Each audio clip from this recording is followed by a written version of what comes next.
Curtis, a lot of times in the movies, they show people coming out of retirement, and they make it look so easy. Coming out of retirement is really hard. It is. It's difficult, and I think a lot of times as well, you have to consider that when two people who were close buddies, they saw eye to eye a lot. They worked together as a good team.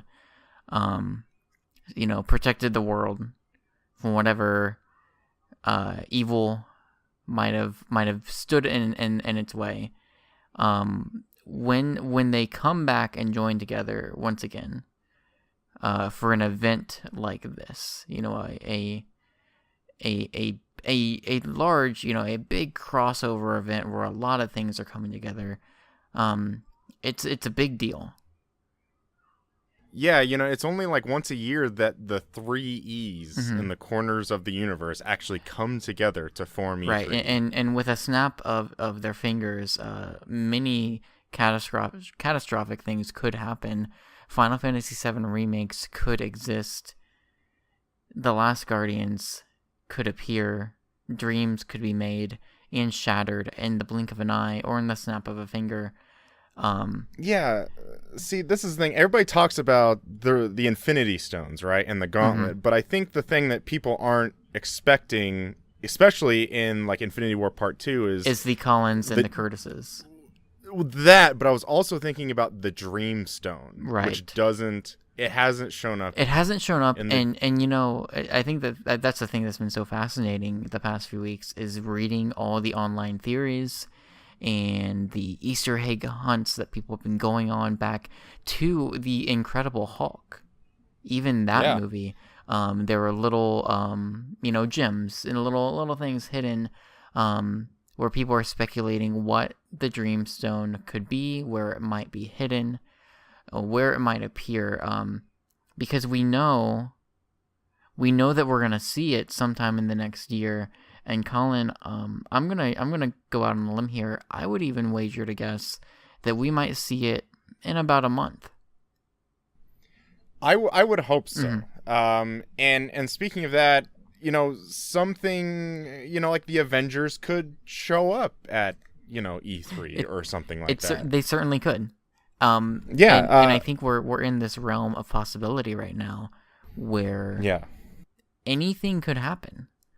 And so we've joined here today, Collin, you and myself. We have come out of retirement because I think it's important to discuss if the Earth's mightiest heroes are to come back and save the day, we have to find the Dreamstone. And to find the Dreamstone, Collin, I think we need to travel to E3. Yes, the Expo of Entertainment Electronics is coming up soon. Curtis, we're only a month away. We're a month away. Believe this? Yeah, so we're recording this on May 11th, and I believe June 11th is the PlayStation press conference. And so, I mean, I think that's right. June 11th or 12th, or I think the 11th might be. I don't know.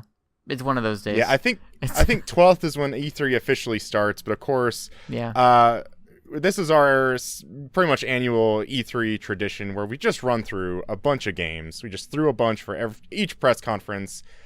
Usually we have 6 press conferences, but this year we have another one. We have 7 this year? 7, I believe. So EA, Microsoft, Bethesda, Ubisoft, Square Enix, PlayStation, and if we count the Nintendo Direct. We do count it, and I believe actually Square Enix will go before Ubisoft this year. Oh, is it? Oh, okay. I thought taking what has previously been Microsoft's spot up until a couple years ago. I'm pretty sure that's correct. I could be wrong. Okay. Collin, what's most just brief as we're in our intro before we get things started, I want to say the thing that's most exciting to me right now about this year's E3, Walmart leaks aside. Yes.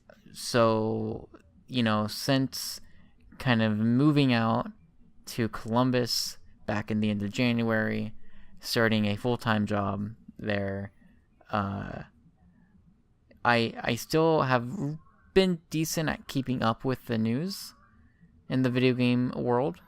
And playing my fair share of games. At first not so much. The first month or so I was completely gone. There was a lot of catching up to do. But nowadays I feel like I've got to settle into a pretty good routine. I've been able to keep up with things. But as far as insider leaks, rumors, conspiracies, foreshadowing, I'm out of it. I'm out of the game. I am out of my zone. And so what's most exciting to me is previously when we would record these, you and I would be privy to like, well, there's some insider rumors that we might see this. And there's still a couple of things that I'm kind of like up to date on. But there's a lot of stuff I don't know. And so reading this list that you took the time to put together, there's a lot of things here that I'm like, I don't even know what that is. Sure. So just kind of like insider baseball of the list we have, we didn't discuss before. If there's a question mark that I have something next to, that is not confirmed or like not confirmed to be at E3 yet, but it's highly speculated that it would be there. But we're just going to go ahead and start, of course, with the press conference that everybody looks forward to every year. Yeah. Electronic Arts. EA. I can't wait to see the new Madden engine. It's gonna be hot. The video game community's darling. Yes, exactly. It's. I think like a few years ago, I kept starting a few years ago, every year I'd come into the EA press conference thinking they got it. Like, this is the year they'll turn it around.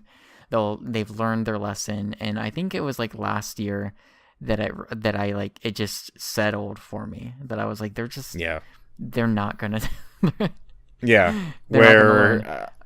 I think I went back and watched most of the press conferences from last year, and like the only interesting thing was A Way Out. Through the entire thing. But we just have, this probably will be our shortest one that we go through. And the first one I've got listed is something Titanfall related. I don't think so, because the next thing we have listed is Respawn's Star Wars game. Which even that almost seems like a small chance of that even appearing.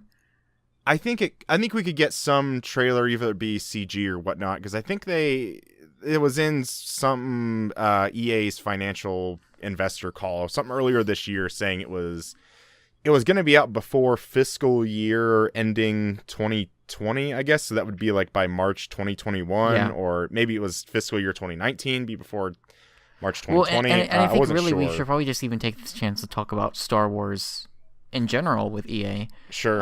Because I just like had a really sad moment because I was just about to say, well, what about Visceral? And then I realized, well, the Visceral Star Wars game that would have been, by all accounts, that would have been probably one of EA's biggest games of this E3 to show. For sure.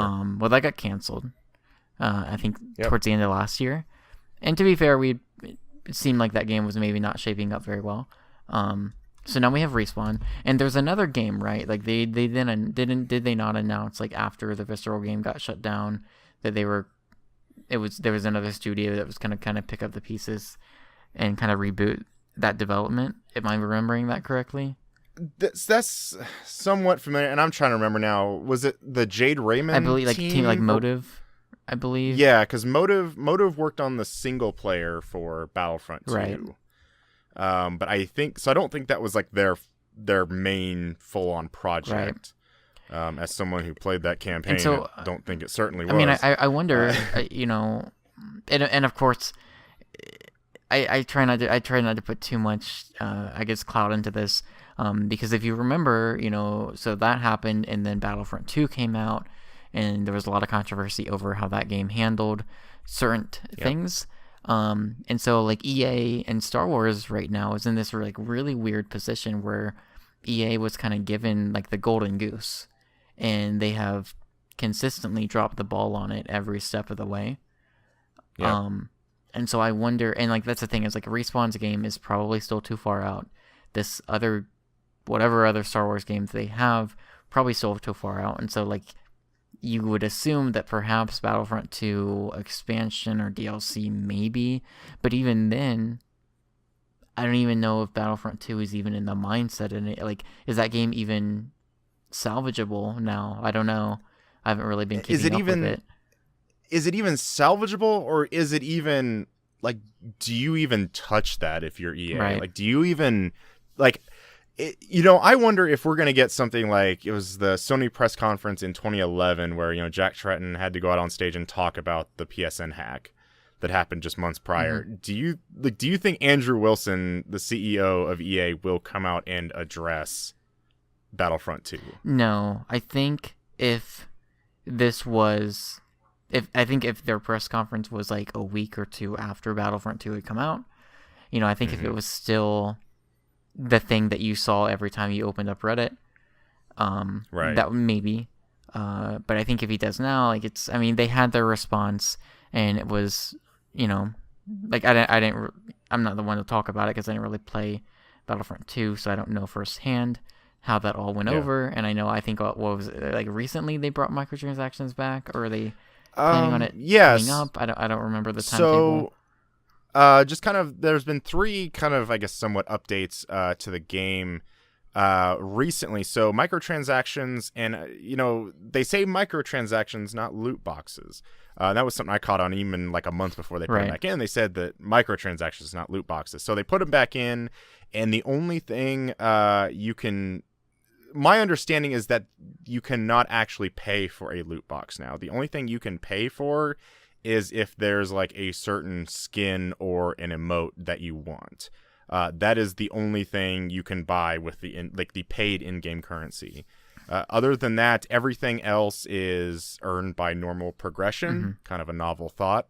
And then you also get some like credits to also buy some like extra star cards and stuff like that. But those cannot be paid for with real money anymore. Right. The next thing is it might still be going on, or just like a week ago or 2 weeks ago, there was an Ewok hunt mode that got put into Battlefront 2, which is kind of like Infected in Halo.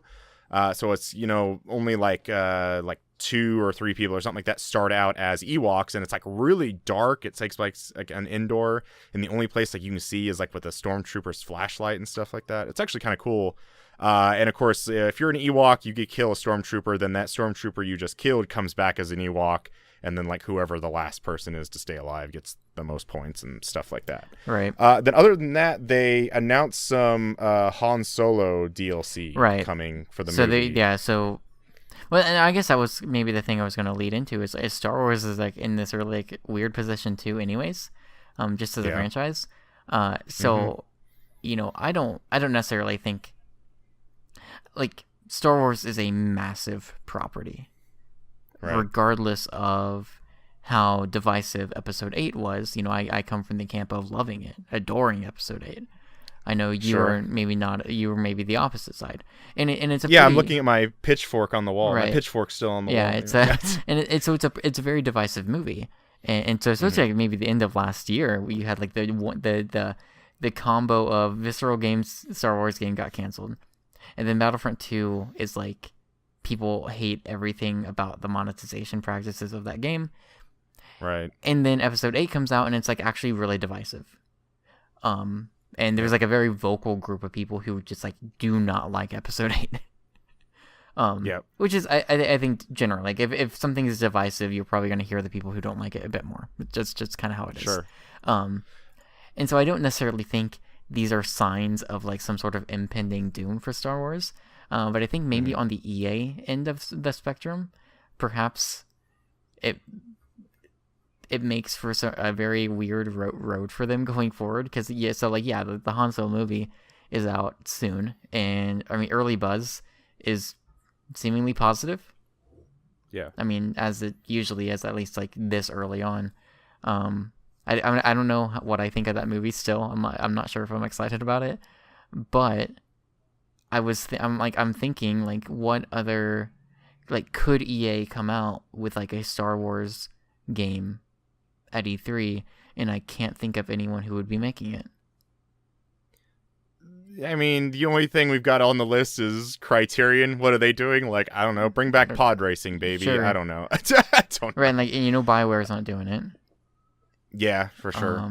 And even the other thing I was going to mention, there's technically still two properties EA has that Star Wars still going. One is kind of the Old Republic, which kind of, it's still being updated. And I actually looked at that website, even like on the time Last Jedi was coming out, because I was curious. And yeah, like you could get like a Kylo Ren skin, like if you bought the thing during this 1 month. And so they're putting out some updates, and then they have the mobile game Galaxy of Heroes, which, listening to some of their investor calls, like apparently is like on fire. Right, right. It's really by popular. all accounts, it seems like that game is doing super well.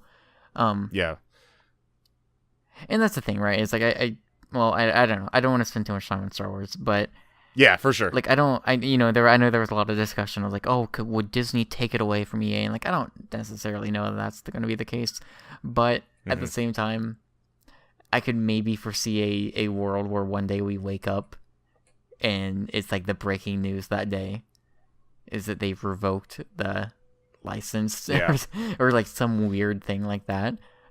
Sure. Maybe.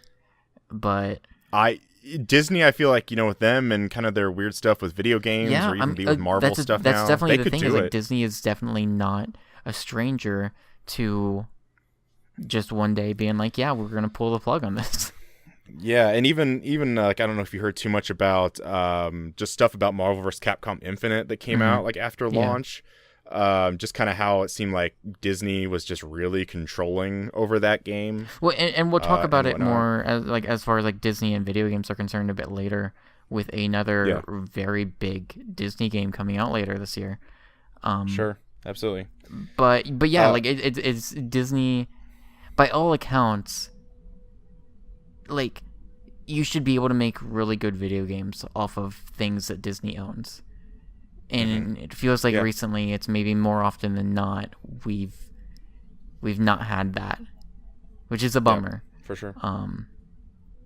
So perhaps a little game from Square Enix might be able to help kind of turn the tide there later on this year. That it might. But let's talk about Battlefield. For sure. So Collin, so Battlefield. Yeah, go Collin, ahead. I've kind of read the headlines and I've seen the murmurs, and I haven't really dug too deep into it. So maybe there's more info than I realize out there. But the next Battlefield game, which I think is actually formally being announced in a couple weeks. I believe I saw that it was being teased. It was being teased, right? Yes. So we'll get a short teaser for it. So this is supposed to have a battle royale mode. Somewhat. So we knew actually about a month and a half ago, maybe even, that there was a new Battlefield game coming out. Right. And that was also part of the EA investor thing, saying, "Hey, guess what? There's a new Battlefield game coming out." We didn't know what. I think some early rumors pointed to it being maybe like Bad Company 3 related, in some form. And then some other rumors, leaks, stuff like that. It ended up being either called Battlefield 5, which was like V, or Battlefield 2. Okay. Because it was going to be set in World War II, was the big rumor. And so the last rumor I heard was, so the Battlefield and Call of Duty Black Ops 4 rumors about both of them having like Battle Royale modes. Yeah, I was going to say, we should maybe just even bundle those two games together and talk about them now. Sure. Yeah, we can. So Battlefield 5, the rumor coming out was that DICE is testing a Battle Royale mode. Okay. But it is not planned for launch. Okay. That's something that they're anticipating maybe adding in at launch, or like later on. But it sounds like from people that that's not going to be ready at launch. Okay. Whereas Call of Duty Black Ops 4, this was the things that actually that reveal is coming up in just a few weeks as of recording this, kind of the whole blowout. Call of Duty Black Ops 4 will not have a single-player campaign, is the rumor. And instead, there will still be multiplayer and zombies, but there will be a Battle Royale mode to fill that spot. And that Battle Royale mode is being developed by Raven, the people that also helped do some Call of Duty DLC and then also did Modern Warfare Remastered. So, and even thinking about the Call of Duty campaign that Treyarch was working on got axed, and rumors that Charlie Intel was putting up, and they're pretty good like Call of Duty news website that's gotten things right over the years, was saying that I believe the quote was that the Treyarch Black Ops 4 campaign was like too out there, is what they said. So which of course makes me just super interested in it, because even like the Black Ops 3 campaign was pretty out there. Right, and this is okay. So I'm outsider perspective. I've only ever heard friends or my brother talk about the Black Ops campaigns, and by all accounts, everything I've heard about them has sounded like something that's right up my alley. It sounded super cool. Exactly what you just said, like them saying it was too out there. To me, it's like, well, but. Yeah, exactly. But so I will say this: this is crazy. Like the battle royale stuff specifically is, I mean, so player unknowns kind of came out, dominated the scene, and now Fortnite is blowing up in ways that continue to surprise me almost every day. The whole Thanos stuff with Fortnite is like, I still can't believe that's real. Like, I even watched the video. I'm like, I don't even, like, this is insane to me. Yeah. Not in a bad or good way. Like, it's just crazy. Now, Battlefield is the one that kind of draws my eye a bit more, I guess, with the Battle Royale stuff. Because to me, that sounds maybe a bit more exciting. In a weird way. And, I'm not some expert on Battlefield versus Call of Duty or anything. But when I think Battlefield, I think of like kind of bigger, large scale environments, like the destructible environments. And like the thing with Fortnite that's cool is that you can build things. And so I don't know. I'm not sure how destructible the environments are in like PUBG. But to me, like Battlefield being like this AAA, big budget release, I could see if like they put enough effort into a Battle Royale mode, that could be kind of crazy. And especially for, I think Battlefield, it feels like to me like Battlefield's like as a franchise is in a pretty good spot right now. It feels like, the response to the most recent Battlefield game was pretty good. And maybe in comparison to Call of Duty, maybe is the thing that people, it seems like the response to between the two of them maybe is a bit more positive, leaning towards Battlefield, just from an outsider's perspective. Could be completely wrong there. But to me, it's like, while, it was cool for Battlefield to go back to World War One and then I guess World War Two now, and then Call of Duty kind of followed suit. I still, in some respects, feel like it is good for them to continue to change things up. And one good way to do that, while still obviously following a very specific trend in gaming right now, like, I don't know, when I saw these rumors, I got weirdly excited for games I will probably never play. Yeah, sure. But like, this is crazy to me, and also really exciting because I'm really, really interested to see what these modes could be like. And these are not the only games that are rumored to have Battle Royale modes. Oh, there's a lot. There's a lot. I would even wager to guess that we hear of a number of games at E3 with a Battle Royale kind of mode. Yeah, and we'll definitely probably get into some of those games. Like, even what I'm thinking of is The Division 2 from Ubisoft. Oh, interesting. Yeah. I think that's going to be a pretty good shot. But we'll see. So I'm gonna just try and wrap up EA here pretty quick. I think we got like one big other EA game that we can kind of talk about. Yeah, basically Anthem. Yeah. It's pretty much the rumor that all BioWare studios, all hands on deck, basically working on this. And we're looking at early next year for that game to come out. It sounds like. I think so. Yeah, I'm not sure if there's any other. I thought I had read that like a few days ago. Here's the thing about Anthem that I'll say. Coming off of last year for EA, especially last holiday season for EA. This is something that other people talked about as well. Like, Anthem definitely feels like the game that like they need to get this right. Especially the way that they monetize it, especially when you consider that even Destiny 2 kind of, it feels like it just kind of fluttered into the wind. Yeah. And like people are obviously still playing that game, of course. But maybe Destiny 2 did not have the hold on its audience that maybe Bungie was hoping it would, and so now here's Anthem, and yeah, it feels like that is a game that they need to get the monetization right on that game. Yeah, and even and this is the publisher that has not been able to do that.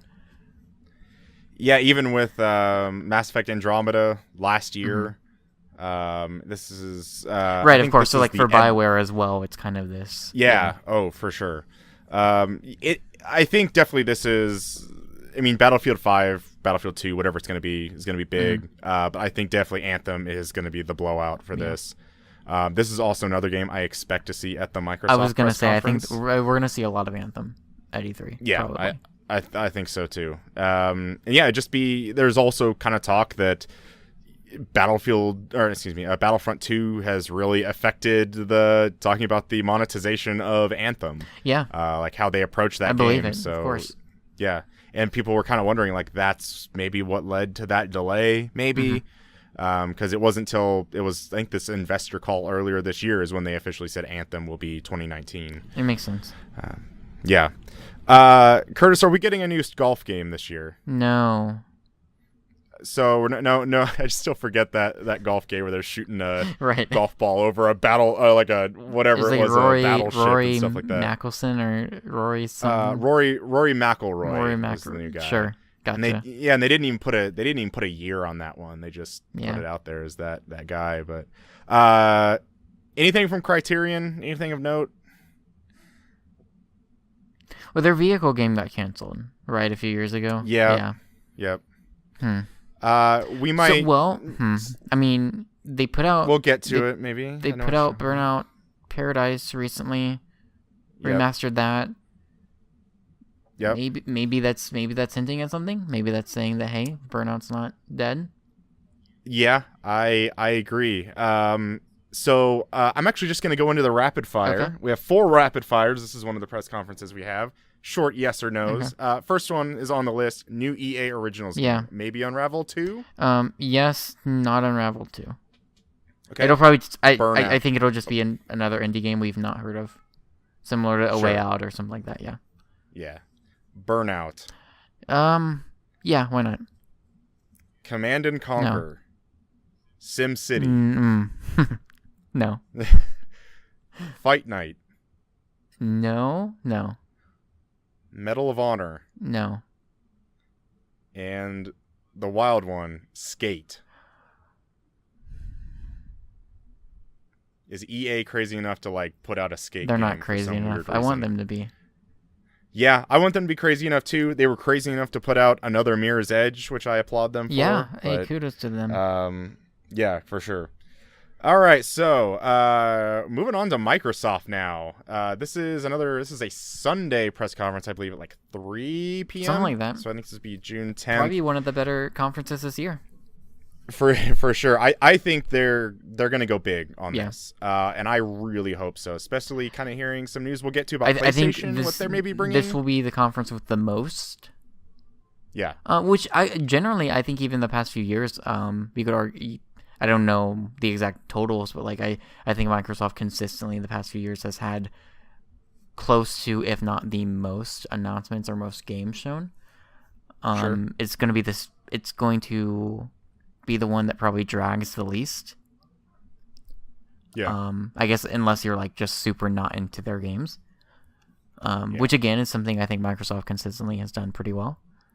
Yeah, for sure. But yeah, let's dig into it. So you have Ori and the Will of the Wisp up here first.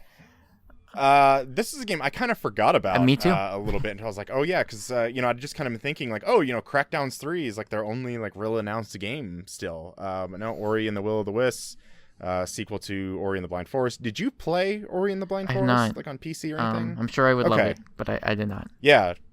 Yeah, for sure. So it's still the Moon Studios, the people that are just kind of in remote locations, all working on this game. Yeah, I forget about that.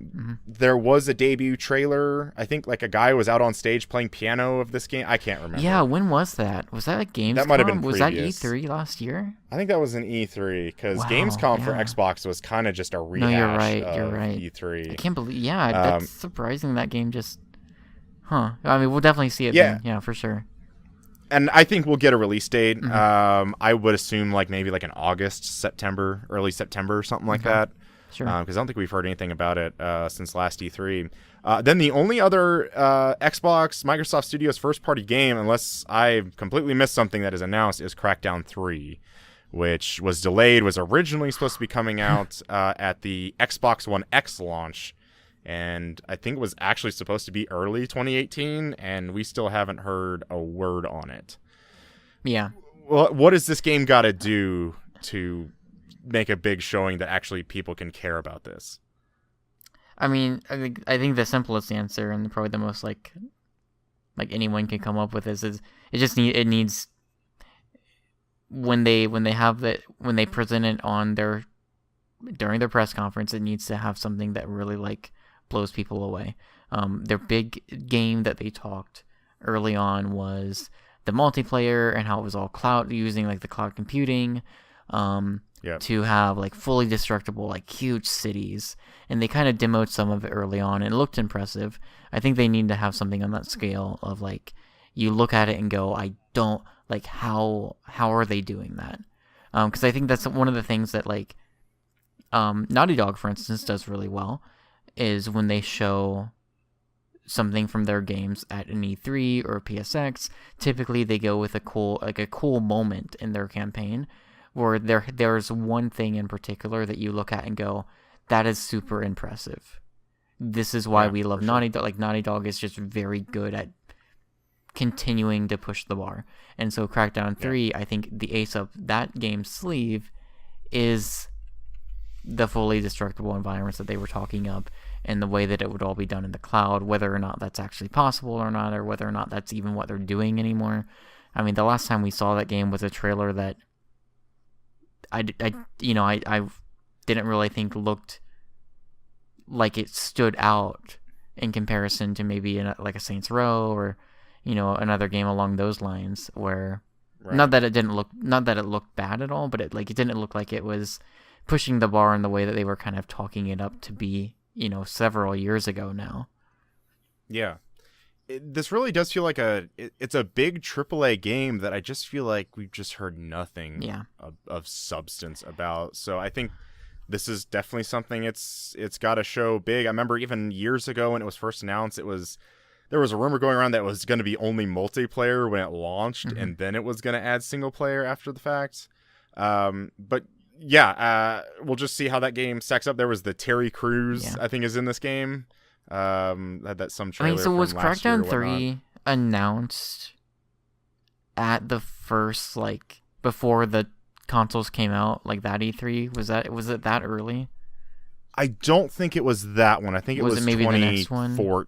I think it might have been 2014 or something, like 2014 or 2015 is when it got announced. I feel like it might have been. I'm not sure. I just wonder if that was maybe a game that was really significantly impacted by the Xbox One reversal away from always online. I think so too. And the cloud and always talking about the cloud. Yeah, and maybe that just had a very huge impact and they had to rework a lot of stuff. And because it seems like that's what's happened is they've had to like maybe go back to the drawing board on some things and make adjustments wherever necessary. I mean, there was even a point where it was going to have like a multiplayer only like release or beta at some point. It was, game's trajectory is, you wish the best for it, but it's almost hard to be optimistic about where that game could be at this point. Which, to be fair, I mean, we have seen games rise from the dead, like The Last Guardian, basically, and come out and be fine. Absolutely. So. Yeah.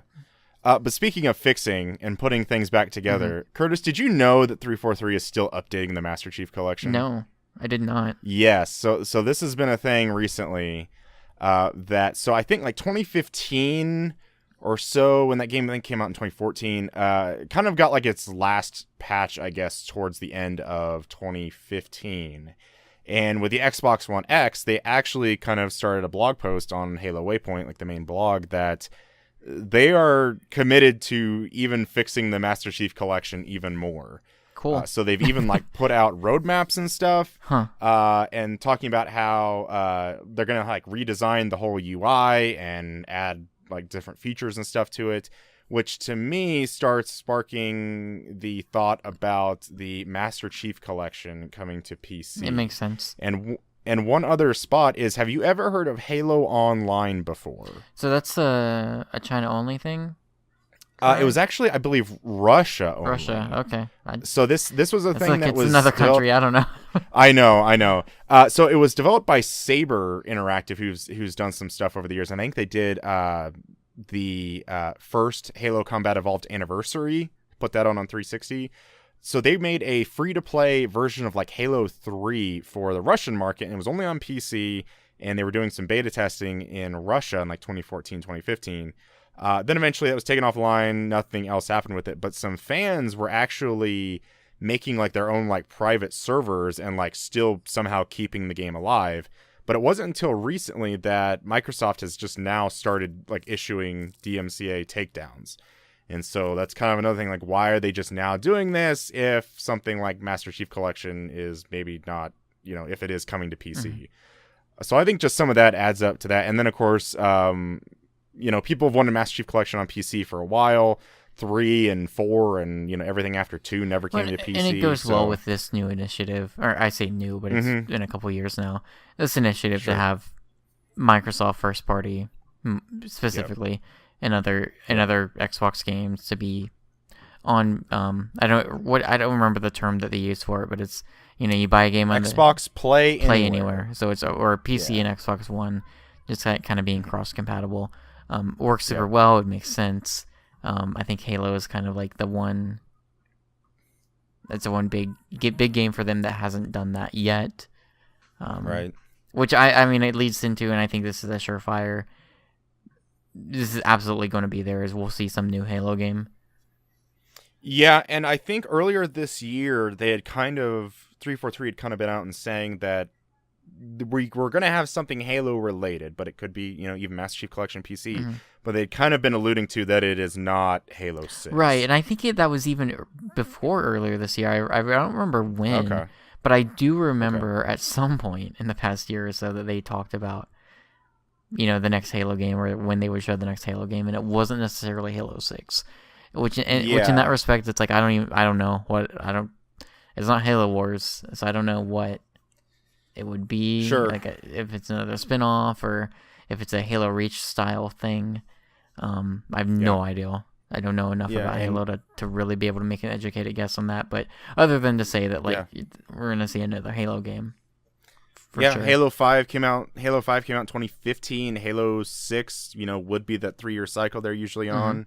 Wow, we would have heard. It's been a while. I didn't realize how long it had been. Yeah, for sure. Yeah, we would have heard something though. I think of Halo 6. Yeah. I don't think it'll just be surprise E3. It's coming out this fall. So I don't think that's. I don't know too much. I could see it. Maybe not necessarily Halo 6, but I could see a Halo game being announced for this fall. Sure. Yeah, I think so too. I guess it depends on what else Microsoft has. Like if Crackdown 3 is this fall, and I mean our next on the list is Forza Horizon. If that's this fall, like maybe they space it out and maybe like early next year, maybe March. But see, Halo's usually end of the year, right? Halo's usually a November, October game, right? Yep. Okay. We'll see. Yeah, so we have either Forza Horizon 4 or Forza Horizons 5. Which one do you think we're getting? So we're joking about the Walmart leak that happened. So we'll probably wrap back around and talk about some of the other Walmart leak stuff maybe towards the end. Just anything we didn't cover, because some of that stuff we'll just inherently have here. Yep. So this is not too much to say. Yeah, I mean, it's another Horizon game. Yeah, another Horizon. I think this is the Horizon year, anyways.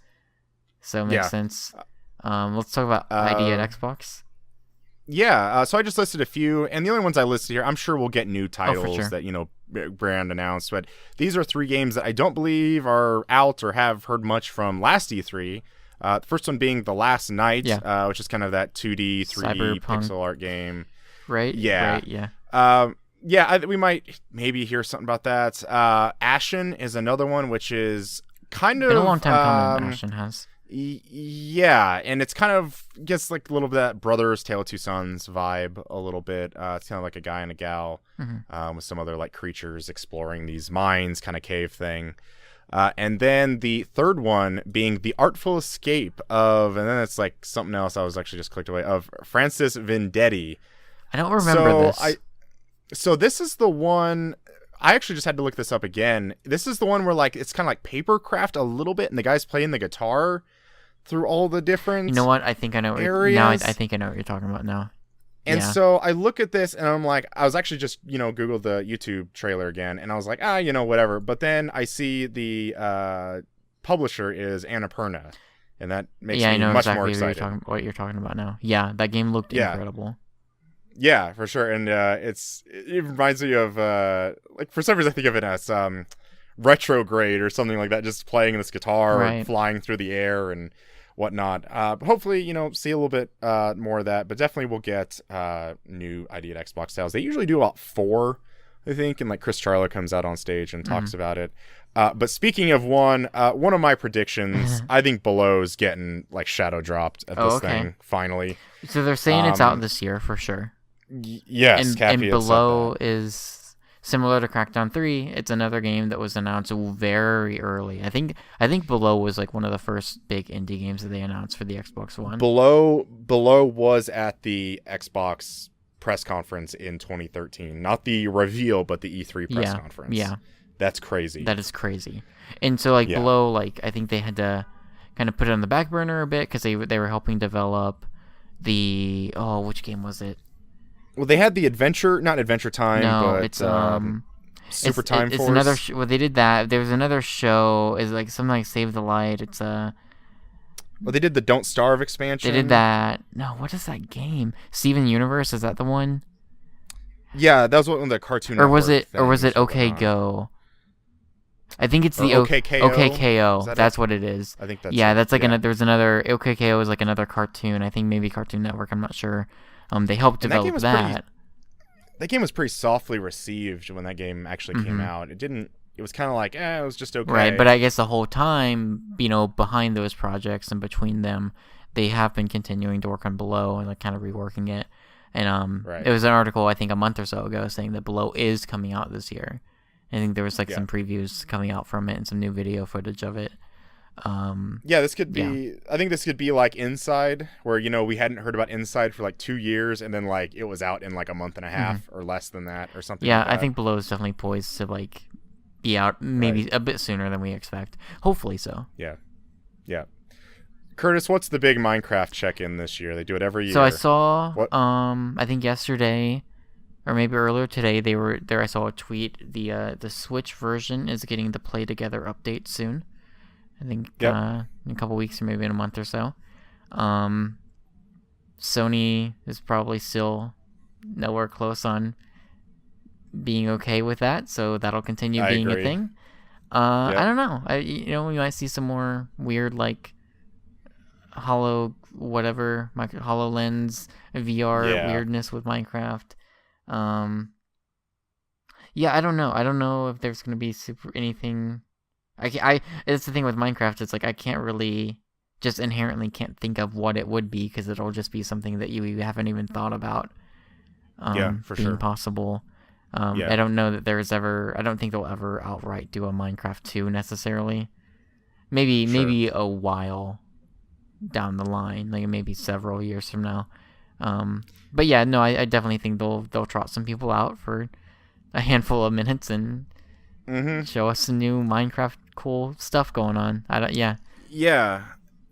kind of wanting to talk about, like, I had on here Windows mixed reality. Phil, like, much about what they call mixed reality, I guess. That kind of incorporates the AR with HoloLens and the other like VR headsets that like Lenovo and Dell and Samsung and whoever else has put, Asus, stuff like that, for Windows 10 PCs. And it's kind of had pretty much like a soft launch. Like I think it was kind of expected, but they're still updating it. I still get, stuff about like, they're doing new updates. Phil Spencer has said before that he doesn't think VR on Xbox is kind of a thing ready to go. I don't think it would even be this gen. I think this is, and even just kind of a broader scope, I look at Microsoft right now looking at Nintendo when like the Wii U was just like, where's any of the games? But then you have the Switch's first year and even like right now, and then like all the games are coming. Mm-hmm. So I think Microsoft's definitely kind of putting some eggs into next generation's basket for sure. Yeah. And I think maybe that mixed reality stuff could be part of it. Yeah, I was going to say, I think VR and Microsoft is like the boat has sailed on that for this gen, which is fine. It's not, it's not a big deal. Yeah. Yeah, I still, but I think you're right in that there's probably a lot of stuff going on at Microsoft in regards to next gen. Because I mean, we're sitting here, we're probably about 2.5 years out from the next consoles coming out. Yeah. If we're thinking end of 2020, which I think sounds reasonable, if not likely. Yeah. So, there are games being made right now. Sure. Set to launch with those systems, and I think it would make sense for Microsoft to be preparing themselves to be ready out the gate in comparison to what happened this gen. But I think the difference is between them and the Wii U is I think they'll still finish strong. Maybe not necessarily with first party games, but I think as we'll see with some of the third party stuff we have listed here, and with whatever indie stuff that they grab with the ID at Xbox program, I think they'll finish relatively strong, although it's easy to maybe feel like they're not as active as maybe Sony is because Sony has the benefit of being the market leader, and so even if third-party games have the Xbox marketing deal, it doesn't feel like that has as huge of an impact, especially when you have Sony right now, whose first-party games are just reviewing exceptionally well, like better than good, like better than best, right? Like it's pretty remarkable how consistently the first party Sony output has been this generation, and that's certainly helping. And so I think when you compare it to, you see a game like Sea of Thieves come out, and I don't know, it feels like at least the first party output for Microsoft has not been great, and then some of the more promising stuff like Scalebound gets canceled, and so like it's one of those things for me. It's like I think every year Microsoft has like a really compelling, and I don't know if, well, I think they always have a very strong E3 showing with a really good lineup. For sure. It's just that any of the third party stuff that looks interesting to me, it's like, well, I have a PS4, I'll play it on that. But there is a lot of, I mean, you look at Cuphead, below even. There's a lot of good indie stuff that is PC or Xbox only, and that's great. So I do think that'll at least be the difference. It's not I don't think there's gonna be like a big dry spell for the Xbox One, but it's clear that at least for the first party side, it's probably all hands on deck for the next console. Speaking of all hands on deck, we got 4 little more things, at least for first party. We'll kind of run through quick. Are we getting Sea of Thieves DLC? Trailer, maybe? Sure. I think it's a good chance to kind of maybe try to reignite whatever spark there is for that game. There was like a YouTube video like a month ago or so that was like literally like a 10-minute video that was put on the Xbox YouTube channel about like the roadmap for Sea of Thieves. Like kind of just like we got stuff coming basically. Killer Instinct 2 something. Maybe. It's kind of been a while since we heard something about that. I don't know. Maybe. I'd say, I don't want to be like yes or no, but like 50-50. I feel like a little bit, maybe 60-40 towards yes. The next 2 are rumors that I don't know if we had ever talked about. Have you ever heard about the Coalition and Gears and maybe Perfect Dark? Have you heard about this at all? Perfect Dark I have not heard about. So there was one of the rumors that came out around the same time as the next one we'll get to about Fable 4 being developed at Playground Games, which is the Forza Horizon developer. There was also the same rumor that the Coalition was working with another developer on a new Perfect Dark game. And that I really hope happens because I don't like the Coalition just like, it was originally a studio that wasn't built to only do Gears and then was kind of made to only do Gears and rebranded to that. And I really like seeing those kind of developers go out and do some new things, especially the one everybody always talks about is Gorilla. I mean, they could have just made Killzone until forever. Yeah. Yeah, until forever, but they come out and they make Horizon, something brand new. It's awesome. But yeah, that's the two big ones was Perfect Dark and Fable 4 at Playground. So them doing Perfect Dark would legitimately be like really exciting. Yeah.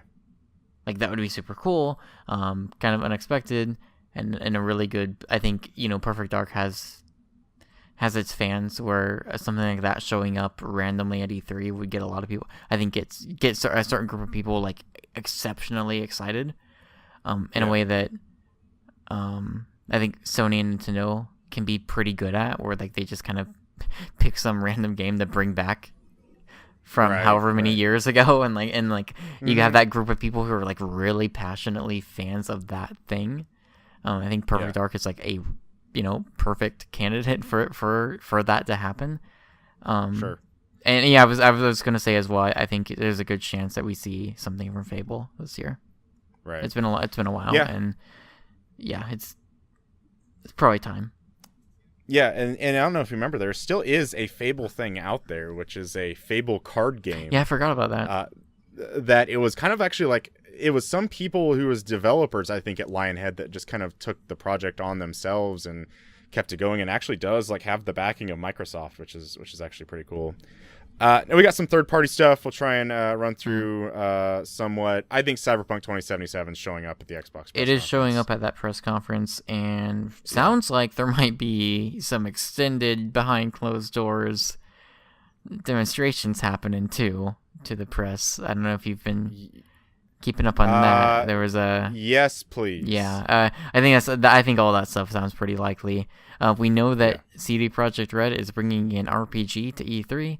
I don't know about you, but seems pretty likely that it's Cyberpunk. I am absurdly excited to see what this game is. For sure, absolutely. We've pretty much seen nothing of it. Yeah, we had like a teaser trailer with just CG imagery. It's like 4 or 5 years ago that trailer. And even then, that game was announced like maybe a couple years before that. Like this is, and considering who's developing it, like there's significant reason to be very excited to see what this is. And like I said, it's where, even though this is not an exclusive in any right, Microsoft being able to trot it out on their stage, which seems likely that they'll be able to do that, is really cool, and only serves to help kind of rise the Microsoft press conference on the pedestal a little bit higher. Yeah, or maybe even significantly higher, depending on how this game looks. But I'm super excited for it. I'm very, very excited to see what it's probably. If I had to make a short list of like 5 games at E3, it's probably on that list, or maybe just being like number 6 or something. And so the other one that you have here is the Crystal Dynamics Avengers project. I'm gonna say no to that. Okay. I'm gonna say no. Okay. The only reason I guess I was thinking yes was, kind of Disney, Marvel wanting to play ball with everybody. Sony's got their, Marvel, Spider-Man, they're touting. And I thought, it would be multi-platform, the Avengers thing, but at least they would be able to put it on the Xbox stage. Yeah, that's true. It sounds like that's still very far out, though. And not that Square Enix is opposed to that. Sure. But yeah, I'll say no to that. But so we do have Shadow of the Tomb Raider, which was recently finally announced, even though we've known about it for, it feels like forever. Yeah. Yep. So Colin, like I'm like also really excited about this game. I thought Rise, like the first of the like trilogy of this reboot of Tomb Raider, right. I thought was fine. I liked it enough. I thought the ending was cool. Can we talk about that now? Of the first game, yeah. Okay, so the end of the first game, she gets the dual pistols, and it's like a quick little like shot of her picking them up. Yeah. And I was like, oh, it's been a long time that's since awesome. I played that. Right. Yeah. And that was like my favorite part. Like, but otherwise, the game, I was like, this is fine. Rise of the Tomb Raider, however, I adore. I haven't played that one, so don't I won't spoil that say one, anything. That's the one I want to play. She is still becoming the Tomb Raider in that one, as she is in Shadow of the Tomb Raider, apparently. Yeah. So I even talked to my brother about this recently, and this is maybe controversial. If we have to compare Tomb Raider and Uncharted, right? I enjoy the Uncharted games more. I do. I like their stories. I like their characters more. However, I think Rise of the Tomb Raider plays better. Sure. If I had to play choose one of the two games to play, and like the story and characters were just stripped out of it with whatever, I would probably choose to play Rise of the Tomb Raider first. I thought the way that game was set up, I thought the kind of semi-open but not entirely open world structure of it was really great. I loved how the bow handled. I loved exploring those areas. It was a incredibly impressive looking game visually. I really, really liked Rise of the Tomb Raider. And this being based in kind of this Mayan doomsday scenario is also really exciting to me. I'm not sure how I feel about the CG trailer kind of playing up the brutality of Lara Croft. It seems I'm not entirely sure how I feel about that. Although maybe they still are giving you the choice. You could still play stealthy and just use bow and arrow. That would be cool. My only other thing I don't like about what they've shown or talked about so far is I think it's weird that 3 games then they're still it shall become the Tomb Raider. It's well, we've done that. That's crazy because that's I agree absolutely because but now they're finally saying this is the end of the beginning. I think that's actually the tagline or something like that. But yeah, I was just I thought the first one was supposed to be on Rise. Oh, okay, that's cool. Now she's I remember that first Rise trailer about her talking to her therapist or something like that, and now we have another one. It's oh man, it's crazy. But then again, we should also mention this one not being developed by Crystal Dynamics. Yeah, that's maybe one reservation I have. Yeah. It very feels much like a Batman Arkham Origins thing. Hey, we're getting another Arkham game, but it's made by another studio that you don't necessarily know about. That's a fair point. But I think definitely if this Avengers project didn't land on Square's doorstep, Crystal would be making this game. You're right. I feel like that's kind of safe. And Anthem talked about it. Or go ahead. Sorry, I was gonna say, and I think it's the Avengers project is Crystal Dynamics having earned their spot for that. Especially with Rise of the Tomb Raider. Anthem we talked about. We'll see it. We'll see a lot of it. It'll probably be gameplay one of the demo. Be one maybe an extended gameplay demo from the day before to Microsoft's conference. What's next? Metro Exodus. We'll probably see more of that. It looked really good last year. We had that. Yeah, we had that demo that ton of people I was on that camp a little bit. Was that really gameplay? It looked kind of. Games are scripted, but that looked even more scripted than usual scripting is. So I mean, I wasn't 100% sure about that, but yeah, I think we'll definitely see more of that. I don't know. I assume that's a 2018. I think so. Okay. So I mean, I assume we'll probably get a date there. New PUBG update, maybe. Yeah, it'll be really interesting to see what 2018 or the rest of 2018 holds for PUBG. Considering the way Fortnite kind of took over, and especially how PUBG, whether it changes or what is added to it when you consider that there's probably going to be a month from now, we're probably going to have at least 2 to 3 to maybe even 4 more games that will have heavy Battle Royale components to them.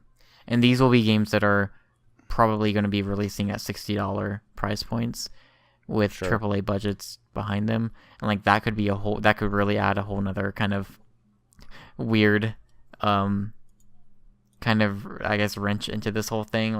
That's going to be really fascinating to watch. Yeah. I think it's kind of nice, or I mean, I don't know, nice. I'm sure Xbox is kind of glad that, remember there was always those rumors that, is Microsoft going to buy Bluehole and get the PUBG license and all that stuff on Xbox, and it's I'm kind of glad they didn't, because Fortnite's just kind of taken over now. A thing that I think is pretty safe bet at Xbox, new Splinter Cell, because Conviction was an Xbox exclusive, was on their stage, and the first time we saw Splinter Cell Blacklist was actually on the Xbox stage, so I think it's pretty safe bet. It's been a long time as well, I feel like I saw recently that there were some rumors that we'd be getting a Splinter Cell. Well, the big thing was mostly Sam Fisher and Michael Ironside were in Ghost Recon Wildlands in a mission. that came out. I don't know if you saw anything Right. about that. So And yeah, there's a. I mean, it's also part of the Walmart leak, so there's that too. Yeah, for sure. So the Division 2 we know is happening. We know we're gonna see it at E3. That was a game that had some Microsoft loving, for sure. Yeah. So it makes sense that we would get at least a tease at the Microsoft press conference, and then with a gameplay demo at Ubisoft, or something, something in respect to that kind of format. Talked a bit about Battlefield 5 or 2 or whatever earlier. Lastly, so we finally, not really confirmation, but we finally got some very slight information about BioShock recently. Finally. There was the Jason Schreier article talking about a different game. It was talking about Mafia. The Mafia 4. developers. Yeah, it was talking to the developer for Mafia and kind of the troubles it was going under, and in relation, as far as like the publisher is concerned with 2K, it kind of had a one-off comment of like there is a studio secretly working on a BioShock game at 2K, which is like obvious. Like we all kind of knew that was happening. But I mean, Infinite was 5 years ago, 5 or 6 years, five. It was early 2013. Burial at Sea's final DLC came out early 2014. I mean, you and I both for a while now have been wondering, like, when are we gonna see BioShock?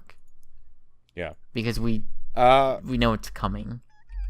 Yeah, so the one that really is kind of confusing to me is I'm pretty sure they talked about, even after Infinite came out, that 2K Marin was supposed to be like the person or the team that was supposed to like be picking it up.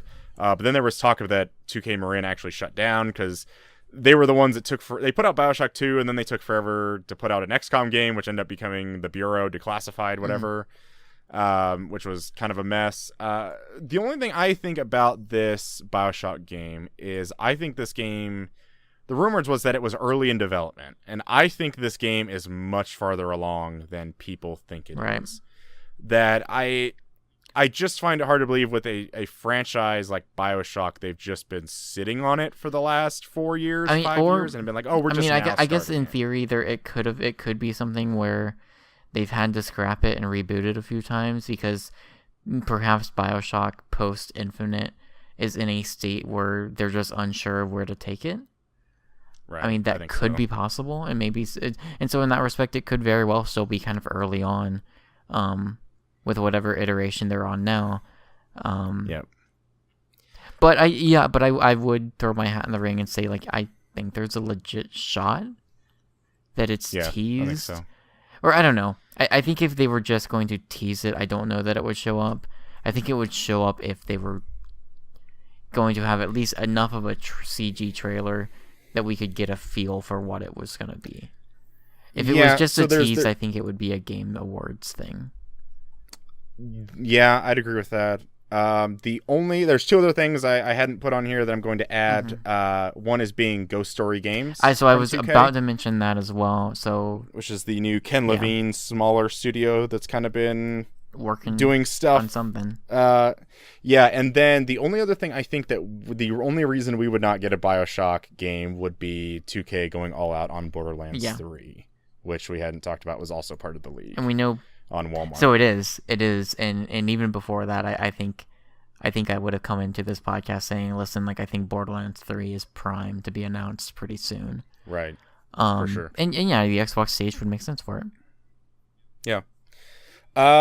Shall we move on? Sure.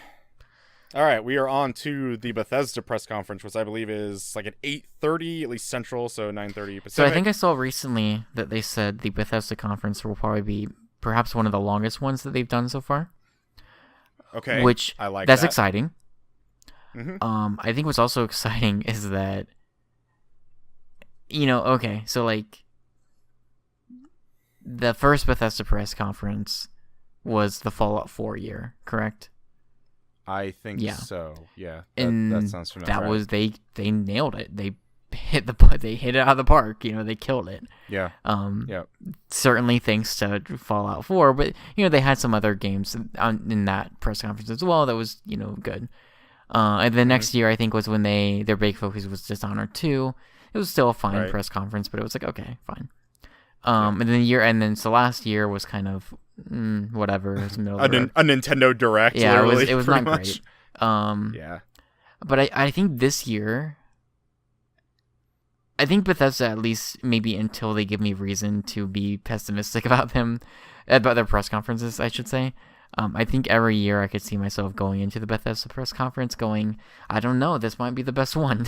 For sure. Because they have the games they have the lineups for it. It just depends on if it's an off year or if it's not, because they're still relatively small compared to an Ubisoft or a Microsoft or EA, or they can, any given year have a pretty good number of games they'll be publishing. Yeah. Last year was just a year that it was an off year for them. Yeah. And so right off the gate, so Wolfenstein 2 DLC you have listed here. Yeah, they have some season pass content that's still been going out. I think they maybe have one left or something. I'm thinking around the lines of Wolfenstein: The Old Blood, which was like a $20 game, just standalone. And I kind of rope the Evil Within 2 within that. I would even rope in Doom 2 as well, or Doom, some sort of Doom expansion. Sure. I think Doom would maybe be the most likely thing of the three. Okay. Like you said, I know there is a season pass for Wolfenstein 2, so we'll maybe see some stuff there. But I don't see any expansion or DLC for the Evil Within 2, unfortunately. I wish there was. I just don't think it's going to happen.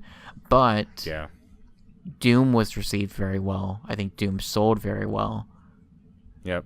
And it's been long enough where I think Doom, we could potentially, I don't know, maybe a sequel. Maybe it's a bit too early to show a sequel, but I don't know. Last year I was really high up on the idea of give me a standalone expansion to Doom, because it's been over a year.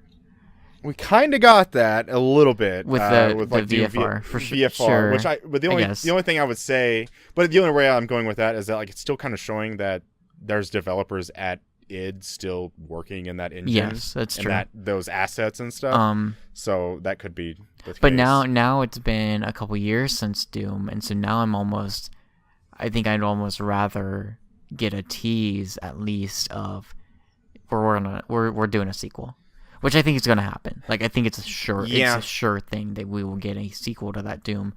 I would like to see it here. I would be saying full on, they're going to show Doom 2. But then, man, freaking Rage 2. Hey. I think, but that's the thing, if Rage 2 is the thing, it's got to be id doing that, right? Yeah. You would think so. And that's the thing is and again, we'll wrap back around on the Walmart stuff with just any other miscellaneous things we don't cover. When I saw the Walmart leak and I saw Rage 2, I think that was one of the games that kind of was it felt okay, this is probably legit. Yeah, that's so weird to be that's a thing. Right, because if you have a fake list or something, you come up with games that are still in the mindset or in the public, mind sphere, I guess. And so it's Rage is not a game that is at all. Mm-hmm. I think so. I played half of Rage. I know there's a lot of people have things to say about the way that game ends. I don't really know how it does. I know that it ends prematurely, I believe. I played about half of it. It was fine. But I think considering Bethesda's recent track record with first-person shooters, I think there's probably reason to be excited about Rage 2. Yeah.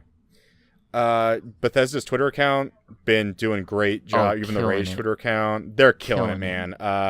Just doing a lot of jokes, showing hey, you messed stuff up. They've been using this pink kind of thing, and it's they've been tweeting out photos which have been the same pink as Rage 2. I even wonder, do you think some of those are even teasing things other than Rage 2? Which maybe we'll get to later, but it almost feels like it's not necessarily teasing just Rage 2. Perhaps something else, but we'll get to that. There was, for sure. I'm sure we'll probably get some updates on Elder Scrolls Sure. Online, Elder Scrolls Legends, whatnot. Quake Champions is still getting updates. I think they're like adding bots in coming up on PC. Okay. I want to care about Quake Champions. I've got into like one of the early access things, and I still play it like from time to time, but not very much. So I want that game to do good in a sea of Overwatches and whatever else. Yeah. I like seeing like a more fast-paced traditional Quake game. For sure. Are we gonna get more Nintendo ports? I'm trying to think of what else. I mean, I guess like the Evil Within, Fallout, like Prey or Prey. Dishonored. Okay, yeah. Oh, those are Maybe. actually. Yeah, I completely forgot about those games. Yeah, those would be good. Yeah. Yeah, I mean that's the thing. I mean, it seems like with Skyrim, it's a Wolfenstein 2 is coming out soon. Correct? I think it's like in June, mid-June. I think so. But Skyrim, by all accounts, seemed like it ran fine. It sounded like Bethesda was actually really happy with it. It seemed like that relationship actually worked out really well for them. And granted, it's Skyrim, so of course. But yeah, I think that's a good first entry to put out on the Switch. And if they're happy with it, I don't see any reason why they wouldn't continue to work with them. Sure. I wonder if maybe it might be a little too soon. But in that respect, I was thinking about that. In that respect, it's tough because like even Wolfenstein 2, I feel like I don't know. I mean, Skyrim, I think you can release it several years later and it'd be fine because it's Skyrim. But I wonder if with a Dishonored 2, Wolfenstein 2, Prey, Fallout 4. Well, Fallout 4, I think is another game that you can release several years later and it's fine. Sure. But maybe some of their other games might not have the kind of name recognition where you can just be like, yeah, Dishonored 2 is coming to Switch in 2019, and enough people would be like, yes. Yeah. Whereas something like Skyrim or Fallout, I think people would be all on board. I think so too. And I don't know, just as a side note, the people that are working on the Wolfenstein 2 port were the same people that did the Doom one. And I don't know if you've seen footage of the Doom on Switch. Yeah, I don't know if you've seen footage of the Wolfenstein 2 port, but it looks pretty good. Okay. It runs at 30 like Doom, where like they put side by side against the PS4. And like if you literally just threw that in front of my face, it honestly would maybe even take me like 30 seconds or maybe even less to figure out like, oh, okay, that's that. That's cool. But even just that quality between each other is really good. Awesome. So yeah, I'm looking forward to more of that stuff. I wrote in here Fallout 4 PSVR. So Skyrim is out. Yeah. Skyrim was originally only on PSVR, but now that's out on Vive. But we still haven't heard anything about Fallout 4 in VR. So I think that's a pretty good chance. I think maybe. I don't know if they'll do anything else VR. My only hesitation is, I guess, doing a little bit of that. I mean, Skyrim was a last-gen game. Yeah. And so it was my only hesitation with Fallout 4 is like, well, maybe. I don't know. Yeah. It'd be, sure. I mean, it'd be crazy. Yeah. It'd be cool. I put on here Creation Club on PC, just basically everybody getting upset last year about that, if you remember any of that stuff. I vaguely remember that, yeah. It's basically like paid mods kind of thing. We'll wrap back around to Rage 2. This was a rumor a year ago, maybe even more than that there was a Game of Thrones game being made by Bethesda proper. Yes. And well, there's another game we have on this list, but maybe we'll save for last. Yeah, I don't know if I necessarily believe the Game of Thrones thing. That would be crazy. That would, I mean, they'd probably be the developer you go to for a game like that, but. And they've done video game before stuff. They did. It was based on the HBO property with the Telltale game. So it just feels almost redundant for Bethesda. I mean, obviously, like the Elder Scrolls is different enough, but it just feels like why wouldn't they just continue doing that?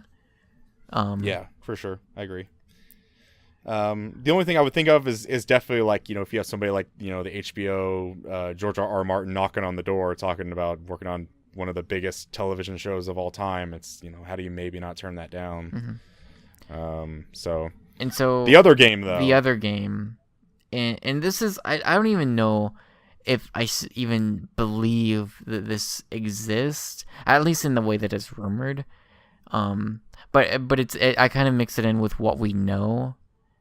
So there was also a rumor about something called Starfield, which I think is actually like a thing that they do have like trademarked or something. Right. And the original rumor of Starfield is that it would be a sci-fi game that would basically bridge the narratives and the lore of Fallout and the Elder Scrolls, showing that they're all like in the same universe. Whereas Fallout is far in the past and the Elder Scrolls is way into the future on like different planets, and Starfield would kind of fit into the sci-fi space faring gap. So that is crazy, and part of me would love to see them try it. I don't necessarily think that's real. But the thing that like I keep thinking about Starfield, or the reason why I keep thinking about it, is I think about what Todd Howard had said before, even like in the past year or so, is, you know, how many games that Bethesda Game Studios is currently working on, or like where they are in the timeline. And, you know, obviously we know that an Elder Scrolls 6 will happen at some point. Right. But I feel like, and I could be wrong, maybe you'll remember this better than I do, but I feel like he said that there was another game that they were working on that would be out before the next Elder Scrolls. You know, and not even just one. I think I remember being it was like two or three or something. I think there was like two other games, and something that we have. It was something the fact like we have two more priorities before we work on Elder Scrolls 6. And so then you consider, so Fallout 4 this year, this November, will be 3 years old. Yep. Skyrim Special Edition. I don't know if they worked on that. That was 2016, I think. Like, I think we are getting, like, here's the thing, right? Is like there's like, you know, a handful of cool Bethesda games that they could be showing here, but I think this is going to be one of those E3s where we get an announcement of the next Bethesda Game Studios game, and I think it's coming out this November. Is like, that's the crazy thing, is like, you know, we are looking at a fall lineup with Spider-Man, with Red Dead, with Dragon Quest XI, with Kingdom Hearts 3, you know, with several other games, and I think, you know, unbeknownst to us all, we probably have a Bethesda Game Studios game coming out this November. Which, you know, I didn't even think about that. I don't know why I never thought that game would come out this year, but yeah, totally. Yeah, no, I think absolutely they'll do the same thing they did with Fallout 4. Sure. And probably the same thing they'll do from here on out with any Bethesda Game Studios games. They'll just announce it that year and put it out the same year in a November slot. Yeah. And so in that respect, you know, I don't know if it necessarily is Starfield or what it even would be. I think sci-fi makes sense. It would kind of, it's different enough from both Fallout and Elder Scrolls that would fit in nicely into a different kind of genre for them. Yeah. And I think it would open the door for at least some gameplay that could be potentially significantly different from current Elder Scrolls / Fallout gameplay. Yeah. So, I don't know. Yeah, I think that is absolutely going to happen, like 100%. That we'll get a Bethesda Game Studios game. But yes, rapid fire. Let's go. Yeah, rapid fire. I have 6. Okay. 5 of them probably pretty easy. Okay. Fallout Shelter 2. No. Prey 2. Yeah, no. I don't know why I almost said yes. Dishonored 3. No. Fallout 5. No. Elder Scrolls 6. No. Battle Cry. No. You remember that game? I do. I just wonder, like, what happened to that game? It's been like 2 years, and it was supposed to be gearing up for launch, and just nothing. I don't know, man. I don't know. Yeah. I don't know either. Hey, it's Ubisoft. Yeah, it's Ubisoft, the ubiquitous software. I'm pretty excited about this conference. Actually, you know what? Which celebrity? No, we got to do it in order. What's up? Let's talk about Square Enix. Oh, that's right. Good job. Good catch. Watch me be wrong about this. I'm pretty sure Square Enix is going first, though. I'm pretty sure they're early in the afternoon. Okay, either or. Okay, I'm gonna, like, you know, this is where I put my foot, draw my line into my sand. You know, foot in the sand, drawing the line. Boots in the sand. Boots on the ground. Feet in the sand. Shoes in the sand. Oh, jokes. No one understands that. Anyways, this is the press conference that could be my favorite by a long shot. For sure. It'll likely be the one that disappoints me the most. Yeah. Because I'm looking at this list and like, dude, it's all bangers, all of them. It's pretty good list. Pretty good list. But there's no way, right? Like, yeah. So let's run it down. So like your first one, Just Cause 4. I'm gonna say no to that. The only reason I would say yes is just like, what has Avalanche been working on since Just Cause 3? Yeah. And I mean, you know, they also had that other team that did Mad Max, and so it's like, no, that's totally true. That's fair. I could see that Mad Max team being the one that do Just Cause 4, and then the like main team do something else. So I don't know. That just seems like a thing that they would do. And real quick, I do want to get this other game out of the way because it might be a weird one to end on. But The World Ends With You final remix or whatever. So that's been announced for the Switch. We know it's coming out, I think, sometime in the summer. Might even be a thing that fits better into like the Nintendo Treehouse Direct or whatever showcase. Sure. But I don't see why Square Enix wouldn't at least mention it. That's a really exciting game being re-released. Very, I will be there day one to play it again. Very excited about the new kind of story content that they're going to have in that. So I think that'll at least get maybe a very quick mention. And we should say the Square Enix showcase is, I believe, all pre-recorded Nintendo Direct style. Oh, but they will be live streaming it. But it is a pre-recorded video. I'm pretty sure. Okay, gotcha. So let's talk about Kingdom Hearts. You can talk about. So Kingdom Hearts, I think even recently, as part of their like fiscal quarterly review or whatever, this past week, Square Enix reconfirmed Kingdom Hearts 3 is still on track to be a 2018 release. I'm thinking November. My reasoning is, so like November typically a pretty crowded month. I think Kingdom Hearts has the name recognition. I think it's big enough to stand on its own in November. I'm not saying it's going to be the best-selling game in November. Obviously, it won't. Especially what could in a year of what could potentially be coming out in November. But I think it's prime to like that is a game that's Kingdom Hearts is a series that does very well for them. It's probably one of their biggest franchises. Kingdom Hearts 3 is going to be one of their biggest releases. Probably maybe their biggest release this year. Probably. I think it'll sell super well. It is Kingdom Hearts 3. It is not a remaster. It is not a remake. It is not a prequel demo thing that is bundled with some remasters. It is not a Game Boy Advance game that took the cinema. It is a sequel to a game that came out in 2015. Kingdom Hearts 3 has been a long time coming. And by all accounts, thus far, it looks very good, gameplay-wise. Yeah. I am super stoked to see hopefully a lot more of it at E3 this year. Hopefully some more reveals for some different worlds. Hopefully some gameplay demonstrations, and hopefully some people being able to give impressions of being able to actually play the game. And hopefully a release date.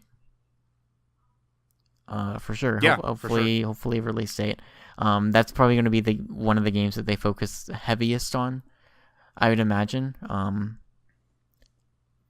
For sure. Like the Square Enix has like some pretty big games coming out this fall. That is the one that I think they'll probably focus the hardest on. I have a question for you. What is this collector's edition gonna have to have for you to get it? Oh, that I'm terrified. It's gonna be a Square Enix store exclusive.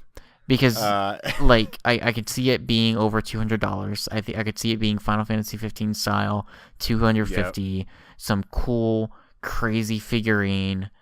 They got to go all out with this, and I even I'm terrified of what the Kingdom Hearts 3 Master Keyblade edition is going to have in it, because whatever it is, I'm going to want it. I was mentioning it. I I've said it to a few other people before. It's like I've kind of like fallen off the buy the collector's edition train. Kingdom Hearts 3 is probably the last game, at least the only, as far as games that have been announced. Like Dragon Quest 11 isn't going to get a collector's edition over here. Yeah, I've accepted that. Kingdom Hearts 3 would be the one that would get me to buy it. And that's scary because I think it's going to get one and it's probably going to be pretty expensive. Yeah, absolutely. Final Fantasy VII Remake. Yeah, I think that's... well, go ahead. We gotta get... I think we're gonna get like a small trailer. I think it's there. I think it's gonna be at E3. Yeah. I would have been hesitant about it, but the moment that Square Enix announced this past week that they're having a press showcase, I was like, okay, yeah. I think if they weren't gonna have one, Final Fantasy VII Remake would not be there. I think the fact that they are... I think its chances have raised significantly. Now that said, there's a very real possibility that we won't see anything from it, and that there might be like an interview or so offhand after the fact during E3 week that they'll say, "Oh yeah, progress is going along smoothly. Please be excited. We look forward to showing it to you soon." That is also a very real possibility. Maybe they're waiting for Kingdom Hearts 3 to be out. I don't know. But yeah, it's the weird thing of like we're even now looking at part 1 being probably being cross-gen, maybe, depending on how far out this game actually is. I'm still hopeful that maybe there's a chance part 1 could come out next year, but even that at this point, because it sounds like they did have to scrap a good bit of what was done when they brought the game in-house. Yeah. And that was only last year. And that news makes me wonder with it, like, what was it, CyberConnect that was doing it before? Yeah. That makes me wonder if it's not episodic anymore. Like, did they say that it was or not? I mean, so they haven't mentioned anything about that, obviously, because there hasn't been significant news. But part of me does wonder if there is a slight chance that they've decided to move away from that and actually just do the full thing. I don't know. I still think it's probably more likely that it's still going to be episodic. Yeah. But my hope is that whether it's at E3 or whether it's at PSX or the Game Awards or Tokyo Game Show or wherever it is that they show it next, I hope that they show gameplay and I hope that they're clear about just what each part represents. I hope that when they show it again, I hope that we start getting a better image. I think just for their sake and their marketing's sake. Because the longer they go letting the episodic nature of this game being very vague and unclear, I think the harder it gets to defend, I guess, or the harder it gets to be more like sympathetic to what they're trying to do, because it's the kind of thing I had this like moment when I finished God of War recently where I was like very excited about the ending and I was very excited about what it meant for the future of God of War, and then I realized that game took 5 years to make, and then I realized that if this was a new trilogy, I'd be like in my late 30s by the time the Norse trilogy of God of War ended, and it made me really sad.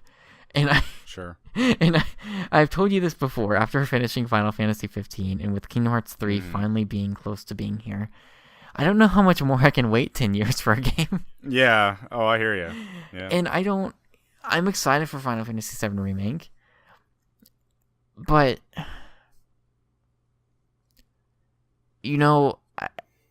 hopefully they're doing some crazy planning ahead and each iteration will not take very long after the first one comes out. I don't know. But I am super excited for it and I think there's a good chance we'll see it. The only the one thing I will say though is I think they could still have a really, really good press conference and not show Final Fantasy VII Remake, and that might and that could totally be a reason why they wouldn't show it. It's because they've already got plenty. We talked a bit about Shadow of the Tomb Raider already. Also kind of covered the Crystal Dynamics Avengers stuff. So let's talk about Collin, a game that you and I both... I'm so glad you put this down, because if you didn't, I was going to add it, because it didn't occur to me until recently, actually. Me neither. I think I was listening to a podcast that they brought it up. I was like, I was completely not even thinking about that. I mean, so you think about it. So Life is Strange Before the Storm is done. It's finished. The physical edition came out a couple months ago. Vampire, the other Don't Nod game, will be out a week before E3. Yep. And so now here we're sitting with Life is Strange 2 in development. It's been a few years, 2 to 3 years now, since the original Life is Strange released. Yep. I think this is a really good I think this is a really good time to introduce us to the new main characters for Life is Strange 2. Because like I was thinking about time-wise, and like Remember Me was 2012, and all of Life is Strange ended up being 2015. It was like first one was in January 2015. And then, Vampire, 3 years later is now coming out. So you think like, oh, how much longer would Life is Strange 2 be? But I'm pretty sure like after the success of Life is Strange, I think Don't Nod ramped up. I think they ramped up. Hiring. And stuff. You got to remember, like, Vampire, I believe was like, I'm pretty sure we were hearing about Vampire like around the time that Life is Strange was announced or coming out. I think so. Like Vampire has been around, like at least talked about for a while now. And the same is true for Life is Strange 2 now. Like we knew about Life is Strange 2. It feels like a while ago. I think it was even before the storm was announced. So. It might have been around this time that they had that little 50-second video saying, "Hey, we're making a second season." And so I think I was thinking when it occurred to me, I was like, actually, like E3 is a really good place for this to happen. And if I remember correctly, the original Life is Strange was announced via like a press release and like a couple of screenshots of the characters of like Max and Chloe, and I believe it was the week before E3. If I remember correctly, I'm pretty sure it was during because we always get the pre-E3 announcements of a lot of games that are going to kind of fly under the radar. I believe that was where the slot Life is Strange kind of fit in.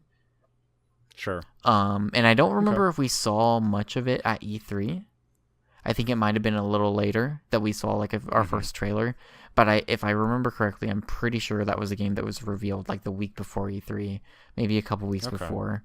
And I think Life is Strange 2, considering the reception of Life is Strange, is a game that is deserving of a spot in a press conference. For sure. I mean, we got those leaks a couple weeks before E3 last year for Before the Storm. And we might even talk on this podcast, or maybe I was talking with somebody. I was like, okay, like Before the Storm, probably going to show up at E3. Like, I don't think it's that big to actually show up at a press conference. And then it showed up at the Microsoft press conference. It did, yeah. It was super cool. That was. The question I have for you regarding Life is Strange 2, where is this game located on planet Earth? Where is this game?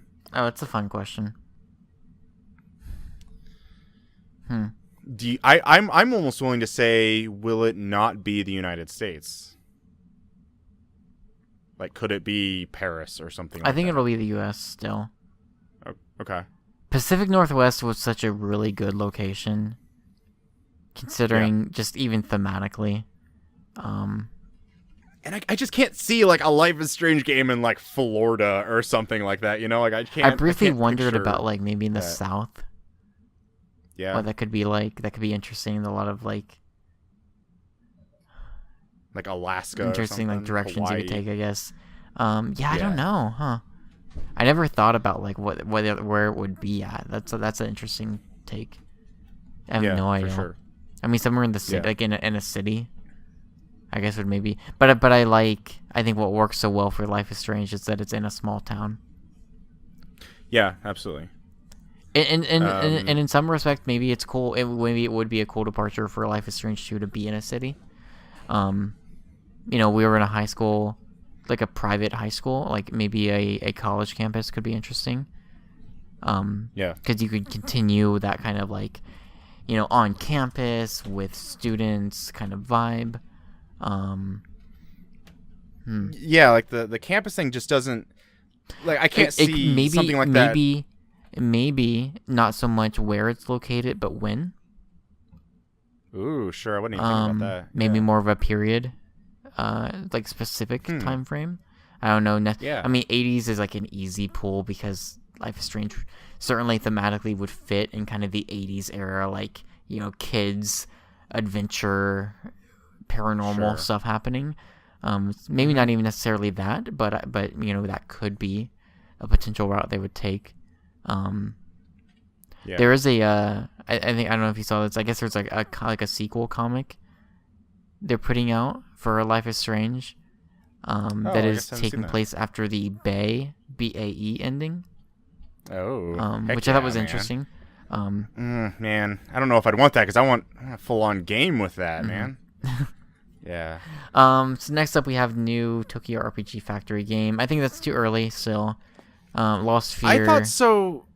Yeah, came out in So too, January. but go ahead. But I thought the I Am Setsuna to Lost Fear turnaround was really quick. So it was. I'm not sure. It was. I think Lost Fear definitely wasn't as well received as I Am Setsuna. Yeah, I still need to play it. I still do want to play that game because I still feel like I've heard good things about it. And I think it's the good thing about Lost Fear over I Am Setsuna is that it wouldn't just all be snow, which would be nice. It would be some good variety there. So I do want to play that game. I think maybe a Tokyo Game Show would be a better position because I think it would be just a little bit more time. I'm trying to remember. I think I Am Setsuna came out around February. Well, was it a year ago or 2? I guess no, it had to have been 2 years ago. I think so because it came to Switch late. Yeah, so it was 2 years ago, and so it would have been a little over a year later. I think I don't remember exactly when Lost Fears was announced. I think give it a bit more time probably. There's one I want to interject before we get to the next one. I have it down towards the Nintendo Direct, but Octopath Traveler. Oh, for sure. Yeah, I think that's coming out in July. That's probably one of the next. I mean, timeline wise, it's one of Square Enix's next big releases. That is probably of the Switch games we know about right now. That's the one that I'm most excited about by a long shot. I'm so down to see more Octopath Traveler. I thought the demo for it was great. I think that game continues to look fantastic. I think it's coming out at a really good time, like right in the middle of the summer. That is a perfect time for like an RPG like that, especially on a console like the Switch. You're going on vacation, and I'm so down. I'm very excited to see more. It's kind of one of those games where I feel like I don't need to see that much more of. I'm just ready. I'm convinced that you have me. You know, take me to July 13th or whatever day it is. We can get to, I think, is one that I think a lot of people forget about. Left Alive. Yeah. I think is that pretty much a lock? Like, is that a lock? I think it's a lock. Almost. Yep.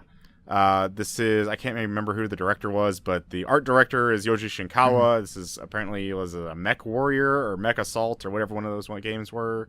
It's supposed to be in that universe or something Armored like that. Core, was it Armored Core? Okay, yeah, too many mech games. A lot of mech games. But you got the Metal Gear artist on it.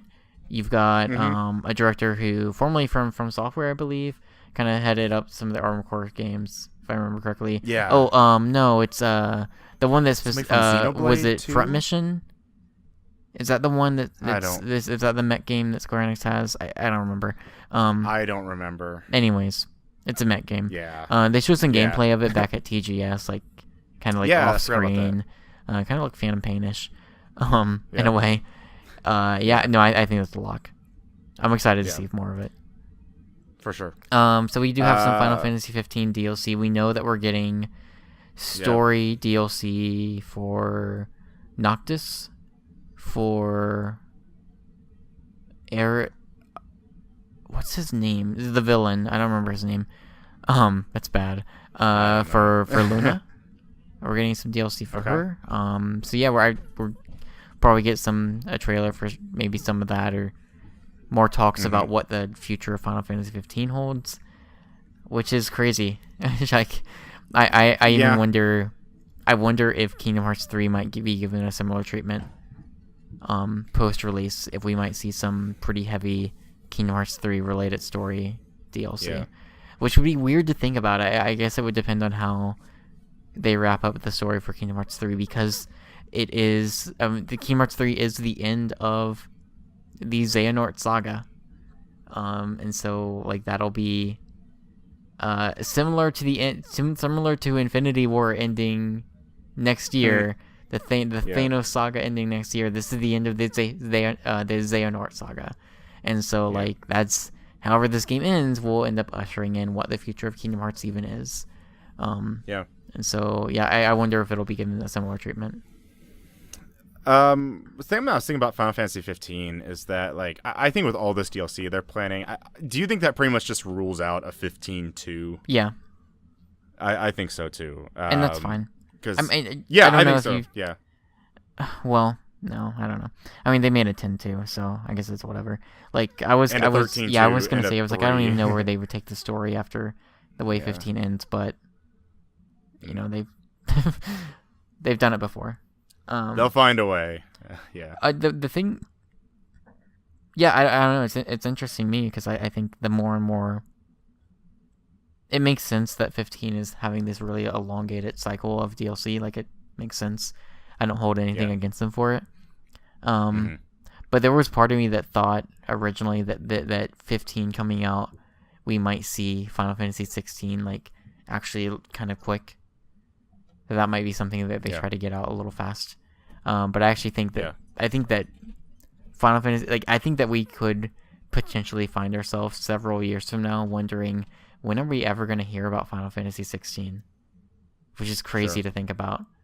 Because typically they were pretty good about, they announced games pretty early, but especially Final Fantasy, typically like if one if one has already come out, then we know about the other one, or vice versa. Well, it's actually just made me think. Final Fantasy 14. Yeah. Whatever that new content would be, I just oh sure, that, I so. Totally would see some sort of new Final Fantasy 14 stuff. They're putting a new one out, like big content, like every year, big expansion. So, next one on our list, near dear to my heart. So Dragon Quest XI. We know from by all accounts, it seems like Square Enix is handling the localization of this game exactly the way that they need to. I don't know if you've seen any of the footage with voice acting in it, but it's good. Little bit. I watched a bit. So the trailer they put out confirming voice acting had some in it, which I thought was really good. They put out like 17 minutes of footage from earlier in the game. You get to see you get to hear some voice acting from Veronica, and Serena. I think her name in the Japanese version is Senya. In the US, it looks like they changed it to Serena, which is fine. I think that's a pretty slick transition. But it's good. The voice acting is really good, which was the thing that I was really concerned about. I think it feels similar to Dragon Quest VIII in a lot of ways, the localization for this game, and I think that's exactly what it needs to be. The UI has been updated to be a bit more friendly to Western audiences, which is great. I'm actually really excited to replay it with new UI, which is cool. I think it looks significantly better. The Japanese version just had a very basic kind of black and white menu system, which is fine and it works. But I'm also very excited for what they've shown of the new UI so far, which looks really good. Good. Once again, I can't say enough. From what I've heard of the voice acting, it sounds really good so far. I think it helps significantly. Just again, from what I've seen, as someone who has finished this game, it is excellent. It is one of my favorite JRPGs, if not my favorite JRPG I've played. It is coming out in the beginning of September in a pretty crowded time frame between Spider-Man, Shadow of the Tomb Raider, and something else I don't remember. Spyro. Yeah. Don't sleep on this game, is what I'll say. And I am very, very hopeful that Dragon Quest XI will have a big splash at E3. I hope it doesn't get drowned out. I really hope it doesn't, because I genuinely think, like, I really feel like this is maybe the last shot that this series has in the West. And I hope that Square Enix does good by it, but we'll see. Yeah. I'm a little nervous about them putting out Tomb Raider and Dragon Quest XI so close together. They're very, very different games, very different audiences, but even so, it probably doesn't help. But you know what? I mean, we'll see. Localization-wise, from what we've seen so far, it really feels like they're doing a good job with it. And there's other like quality of life changes that they've added to it. Nothing. I can't name any off the top of my head. It's been several weeks now since they announced it. But yeah, it feels like they're doing a really good job localizing it, and I'm super excited for it. Yeah, for sure. There's something else, Dragon Quest. Yeah, so Dragon Quest Builders 2. Seems like a good chance that that'll be there. I don't even think that has an announced release date in Japan yet. That probably won't be out this year in the US, I would imagine.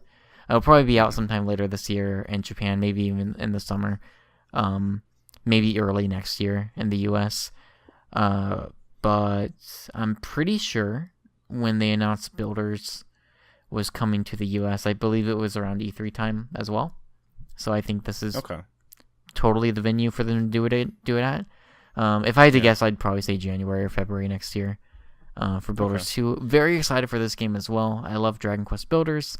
Builders 2 is building off what the first game did really well, and it has multiplayer in it, which is exciting. Yeah.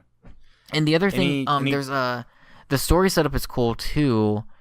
I don't remember a lot of it off the top of my head because it was several weeks ago I was reading about it. But you're on like one big island now, and you're kind of building it up from there. And I don't know if it's going to be like segmented the way that the first game was, where you were kind of rebuilding town by town each chapter and starting from scratch at the beginning of each chapter. So I don't know if it's going to be one big thing you're building up now, which would be kind of cool. But we'll see. Okay. Oh, it's also got like it's got some Breath of the Wild style like hang glider mechanics to it. Oh, it looks nice. good. Yeah. And you can swim. Okay, so cool stuff. Yeah. So what else could Square Enix maybe talk about? They could talk about Nier. Do you think?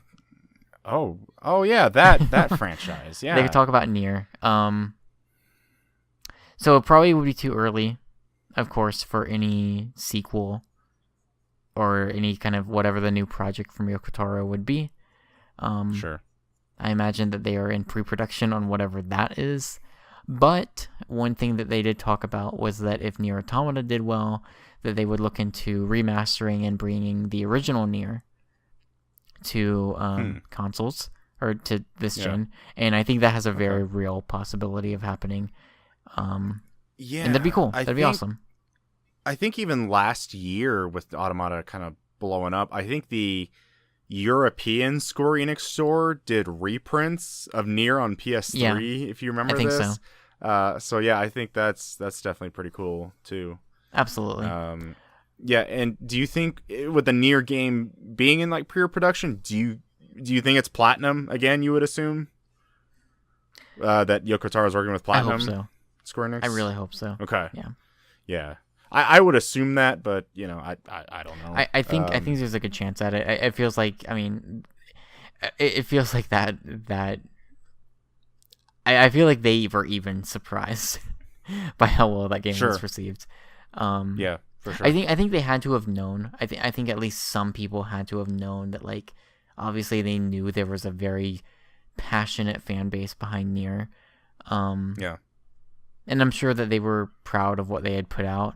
But I think even then they were still like so taken aback by it, which was awesome. It was really good. It was good to see, especially with Yoko Taro. Like the way he reacted and responded to that game's reception was really heartwarming. In a way, especially for someone like me who's like been very passionately like defending the original Nier, and it felt like it definitely felt like a redemption story for him. Or just say like it was finally his time to finally get this recognition that he deserved. And not just him. Obviously, there was a team, behind that game. But it's probably too early for any sequel to Nier Automata, but I don't think it's too early for a Nier remaster. I don't know if it would just be a straight remaster. I wonder if they would attempt to maybe add some quality of life stuff to it. Because I think maybe one of the things that might end up being jarring for people who played Automata and are like, hey, I want to go check out the original Nier now that they've remastered it, is the game's combat is not great. Like the gameplay of Nier is not, it is fine. But it's the story, the characters, and the soundtrack, which is what made it such a cult hit. It is Platinum coming in and giving Automata a combat system and gameplay mechanics that really kind of bridged everything together. That is what made that game stand out as much as it did. So I wonder if they would just straight up port Nier and be like, all right, here we go. Or if they would, maybe try to change things up a bit. I don't know. Maybe you would want to be a bit careful about how much you'd want to change with a game like that. I have a question, Curtis. What if the Blue Point game is Nier? You've been hearing about that. Yeah, so Blue Point, we know that they've said that they were doing another remake. Mm-hmm. Okay. And how much have they said about that? Because I haven't kept up too much on it. The only thing I have heard is that Blue Point is working on another remake in the style of Shadow of the Colossus, but they said the game is like much bigger in scope than Shadow of the Colossus.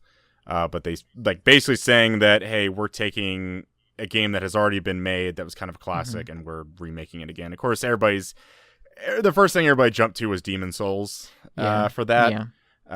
But and I think that's I don't know. Fair. I think it's probably there's a better chance it would be Demon Souls than Nier. But even then, I can't even begin to have like an educated guess. I think Demon Souls is like a really fun guess, because that would be super exciting. Because like Demon Souls is the kind of thing like I don't even necessarily want you to change too much about that gameplay wise. It would just be really great to have graphically that game brought back looking much better. Sure. Yeah, like I would flip out. And I'm definitely aware that people have speculated that it's Demon Souls. I've seen that. But as far as Square Enix, anything else, there's not really much else I can think of. I thought about like I don't know if we'd ever get like a World of Final Fantasy 2.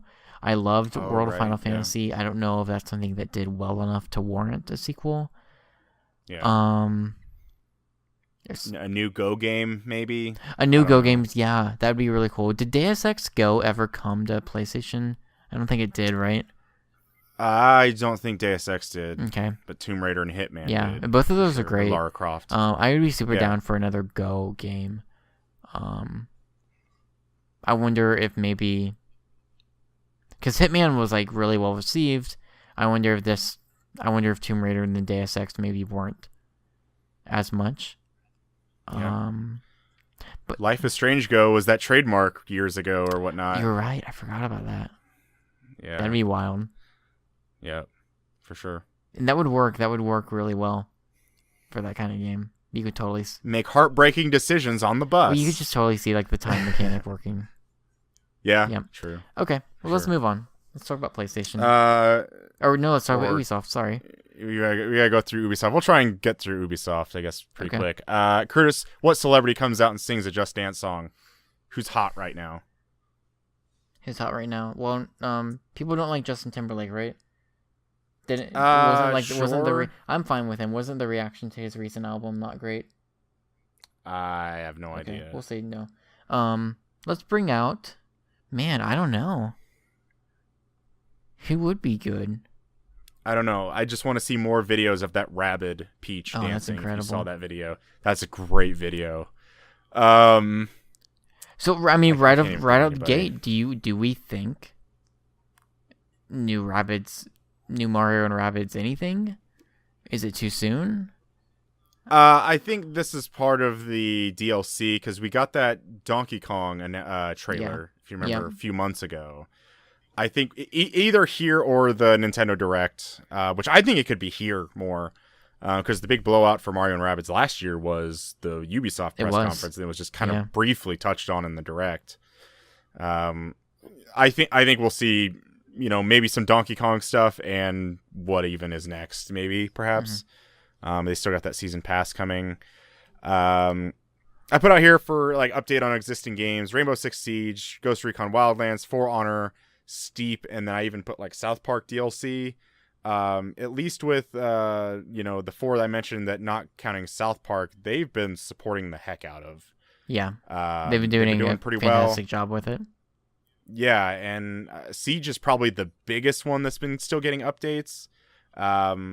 But yeah, I mean, Steep just had the Olympics thing come out. For Honor still getting development live streams on their channel. Wildlands just started year 2 and had the Sam Fisher stuff. So I don't see any reason why we wouldn't see more stuff with that at all. Probably not all of them, but at least something for sure. I think definitely Ubisoft for sure. Probably a significant amount of let's give you some updates. Let's show you where we're at. And maybe a couple pretty big new announcements. But along that train, we talked about Splinter Cell, The Crew 2, which you noted should be close to coming out. Do we have a date for that? I think it's this month. I think it's June. Is it? Okay. Yeah. And the Division 2 we talked about. Skull and Bones will be a game that we'll see more of. I even wondered earlier if Skull and Bones might be a Battle Royale candidate. Yeah. I wasn't thinking about that. And so, in that respect, did you watch any of the live stream from that Beyond Good and Evil 2 thing this past week? I did not. So I haven't either, and I need to. Okay. Do we think that's something that would skip E3? Because that's probably a long ways off. And it's cool that they did the live stream. I don't know how much they showed or how early it looked. I wonder if it's something that they would still want to show at least something of it at this E3, or maybe if they're out there saying, "Hey, let's do some live streams in May," and maybe that's a kind of a telltale sign of it's not going to be there. See, I didn't really tune into the Beyond Good and Evil 2 stuff because I didn't see really any articles or people talking about it. So I guess obviously I didn't think it was that much news. Yeah, I mean maybe not. If it was something crazy, we probably would have heard people talking about it. I think Beyond Good and Evil 2 is going to be a little a Death Stranding kind of thing. It's still a ways off, but here's another cinematic trailer. That'd be cool. Because I mean, I don't think they want to do the thing they did, and the developer live stream helps, but it was 2008 or whenever it was when they showed that first teaser of that, and then we never heard anything again. I don't think they want to do that. It's true. Showed it at one E3 and then we never hear it again. So it would be. I do kind of like how they're doing Death Stranding, as we're kind of working through that game's pre-release push. Is I kind of like the every so often here's a new crazy trailer. I still don't even know what this is, but I like the trailers. I like the mystery that's building up. So in regards to Beyond Good and Evil 2, I kind of would be down to have a CG trailer here, a CG trailer there, as we're just building to eventually seeing this game. For sure. You put Transference here. I totally forgot about that game. That's the Elijah Wood VR game. It's kind of like a psychedelic thing. That later on last year, it got some gameplay, and I don't even really remember much about it. I don't think I ever saw it. Yeah, I think there might be some other new Ubisoft VR games. Star Trek Bridge Crew just got announced. They're bringing next generation stuff to it. Yeah, I saw that. That's cool. And then, people that did Eagle Flight, that team, maybe they're working on something else. Hey, what about a Watch Dogs VR game? I did not see that. There was people walking around in Watch Dogs 2 with VR headsets on. That just completely popped in my head. What about too. a kind of scaled Assassin's down? Creed seems also, like a thing too, put on the Animus or something. You know what I mean? Your VR headset's now the Animus. Kind of surprised they haven't done that yet. For sure. Yeah, for sure. I just thought of that. Yeah, I think that's probably a cool bet. Yeah. Watch Dogs 3 though. What do you think? Yeah, I mean, well, so here's the interesting thing, right? Is in regards to Watch Dogs 3 and then Assassin's Creed, right? So part of the Walmart leak, there's straight up Assassin's Creed. Right. Now, I would be one to say before this, and I thought someone brought up a really funny point of, we know we're not getting Assassin's Creed this year because it would have leaked. Sure. And that was like a few weeks ago. And I think... Well, there was one that kind of did leak, if you remember. There was somewhat of a leak that, I don't know if it has a code name or I can't remember what it was, but apparently the new Assassin's Creed is supposed to be taking out in Greece, is where it's supposed to be. Yeah. But the other part of the rumor was that it was not coming out this year. Right. And I think that's still true. I actually think that, like, I think Assassin's Creed days of being, I mean, they have been for a while. You know, it hasn't been yearly for a few years now, and I think that's going to continue to be the case. You could argue that, like, maybe it is the time for Watch Dogs 3. Like, Watch Dogs 2, I think, was received really well. I actually really enjoyed Watch Dogs 2 quite a bit. I know. Yeah. I think you prefer the first one, correct? I never played the second one very much, so fair enough. That's kind of where I like the first game. I think I like it more than people. Sure. Than more than people do, but I think there was more attention on the first Watch Dogs, but I mean, I think Watch Dogs 2 was definitely better received, but I don't think really anybody talked about that game very much. You might be right. I just feel like no one really talked about it. But. Definitely would be down for Watch Dogs 3, and I think it's definitely possible. Yeah. Like, I don't see any reason why they wouldn't make another one. Yeah. So, and it's been a while. It's been long enough. Sure, that team's working on something. I wrote down new Anno game, but you know, who cares about that? And then if you know what that is or what, it's kind of a Civ kind of game, Civilization stuff. And then Starlink, of course. Yeah. Which is man, I want to see more of it. I hope it's still coming along.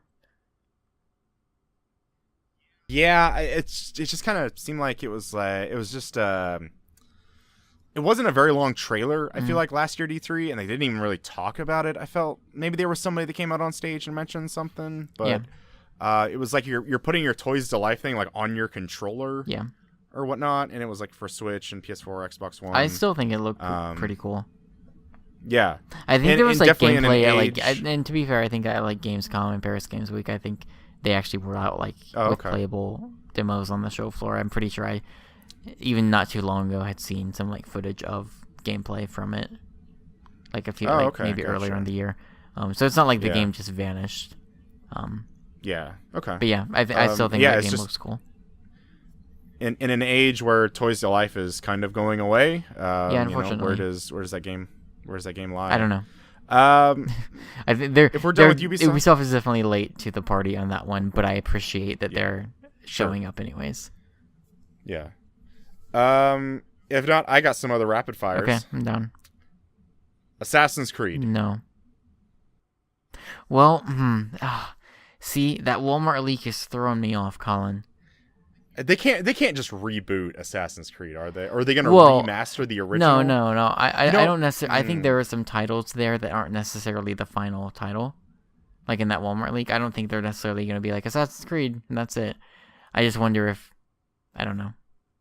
The only thing I will say with Assassin's Creed, I'm going to say no to Assassin's is Creed. No. You know, I might say yes, because with Assassin's Creed Rogue Remastered coming out earlier this year, the original Assassin's Creed is the only Assassin's Creed game not on next gen, because we had the Ezio trilogy, and then also like Assassin's Creed 4, so that left the original Assassin's Creed is the only one. Yeah. What if the Blue Point game is Assassin's Creed? God, I don't know. Well, yeah. Huh. I have no idea. That would be kind of crazy. Wouldn't it be something if actually it was just like, no, they're just putting out the original Assassin's Creed? See, I don't know. But the only thing is the night and day difference between Assassin's Creed 1 and Assassin's Creed 2 is nuts.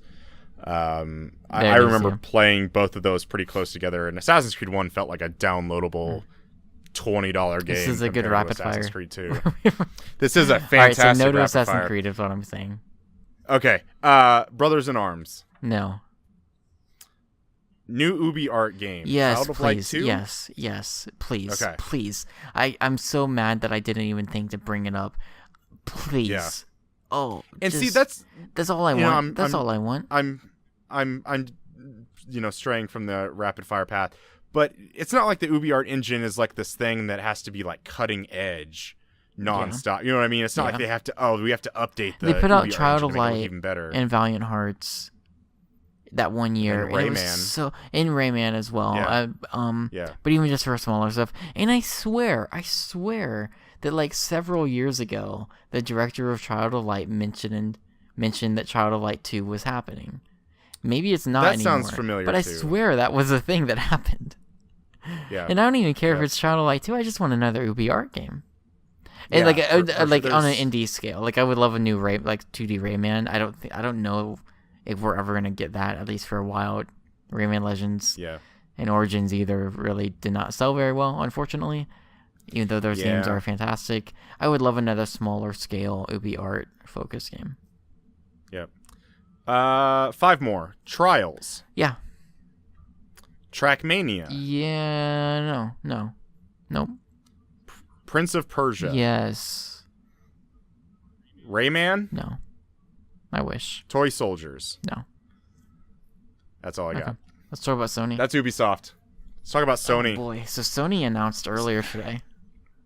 Is this a gut punch or what? I don't know if it is. Is this kind of? I don't know. At first, either. I thought it might be, and then I thought about it, and I was like, well, maybe it's not. So Sony came out today, and they said okay, listen, so we're gonna do things a little differently. But at the same time, I don't know how different it's gonna be. They said that for the worldwide studios games, their first-party Sony games, they are going to put a bigger focus on 4 of them. And that is Ghost of Tsushima from Sucker Punch, Death Stranding from Kojima Productions, Spider-Man from Insomniac. So not necessarily... So it's weird. Like, they say the worldwide studios, but, like, Spider-Man is Insomniac, so it's not necessarily first party. Anyways. Yeah. And then The Last of Us Part 2 from Naughty Dog. So I took that to mean this. That those are the 4, like, PS4 exclusive... I guess first party for whatever it's worth for those. I mean, Spider-Man being what it is. Those are the games we'll see. I took that to mean that Dreams will not be at E3, and I took that to mean that Days Gone will not be at E3.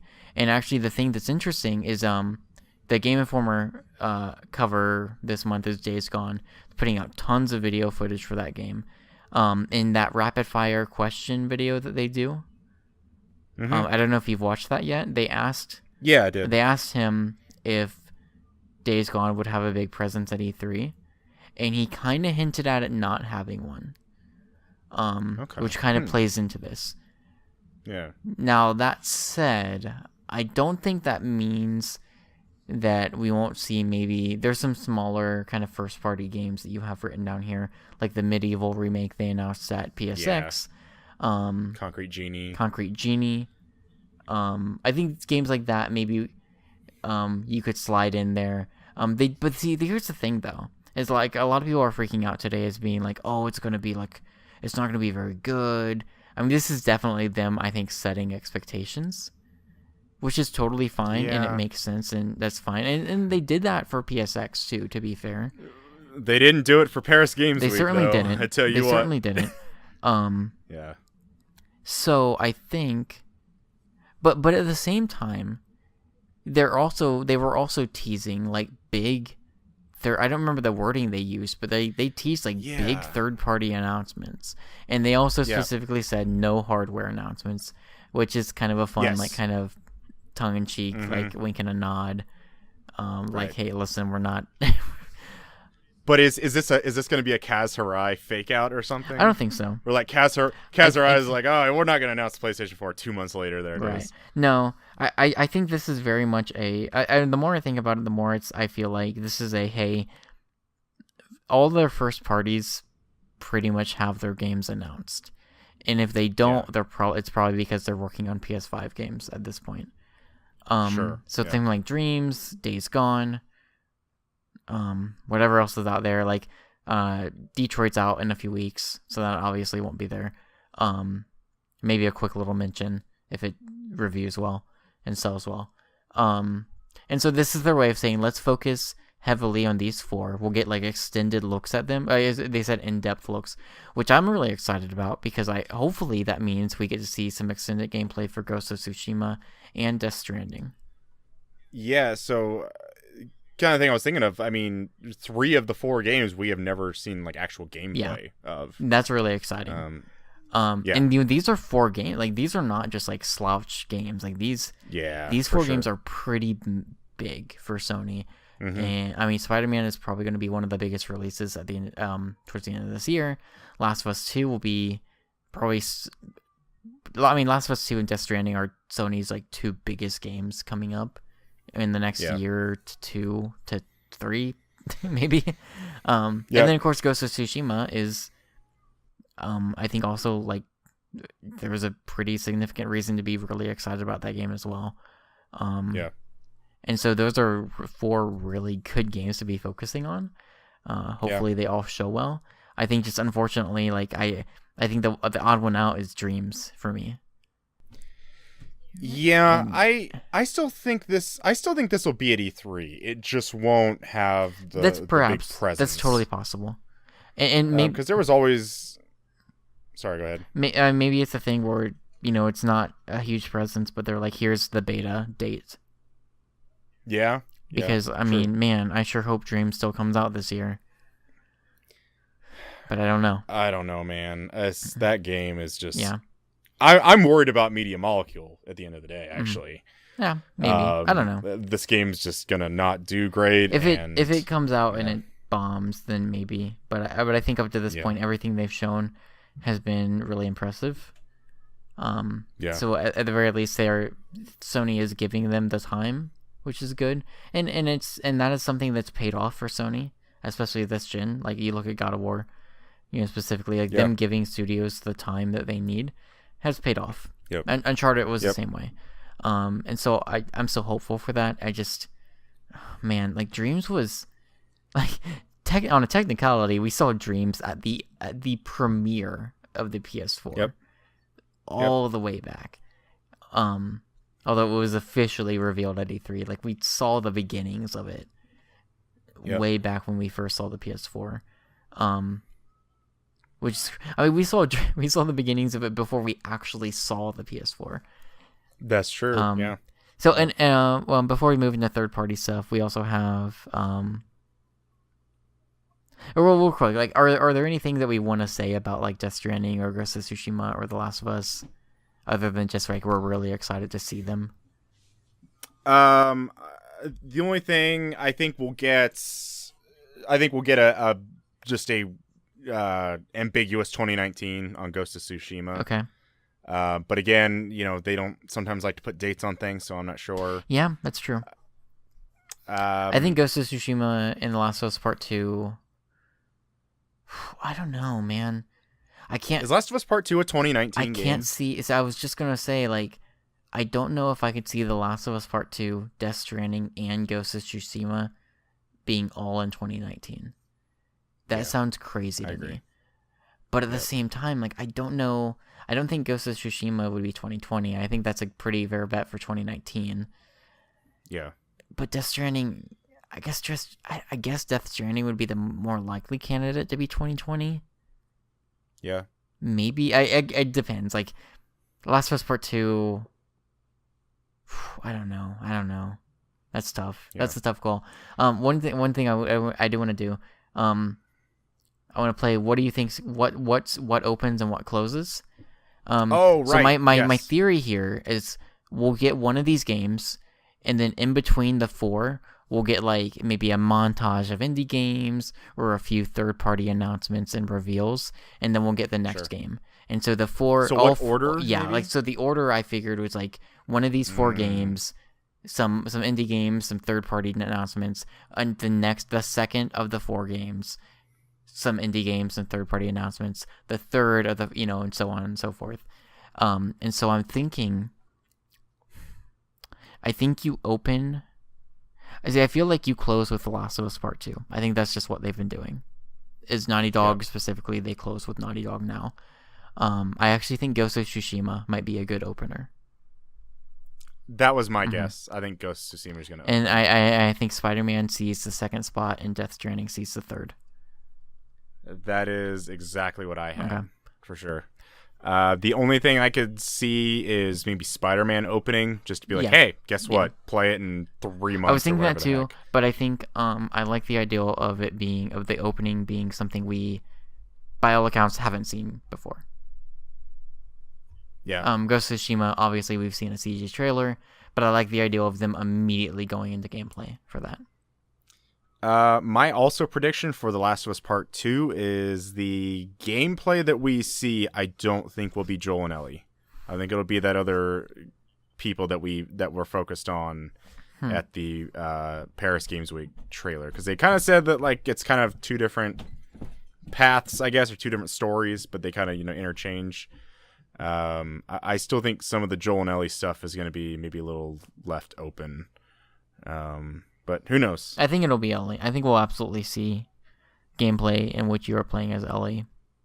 But I think the interesting thing is, like, I wonder, what does that look like? I mean, I mentioned earlier how I wasn't sure how I felt about Lara Croft being like Rambo-ish and like the brutality of it. And this is a game where they talked about how, like, if the theme of The Last of Us was love, the theme for The Last of Us Part 2 is hate. Revenge, there's like hatred or something like that. Yeah. And so, like, this is, and from what we've seen already, you get the vibes that, or the feeling that Part 2 is going to be a much darker, maybe even more cynical game, or more brutal. Oh, for sure. That brutal stuff from Paris Games Week. And so I do wonder if I almost wonder, like, what it would, how they'll handle that.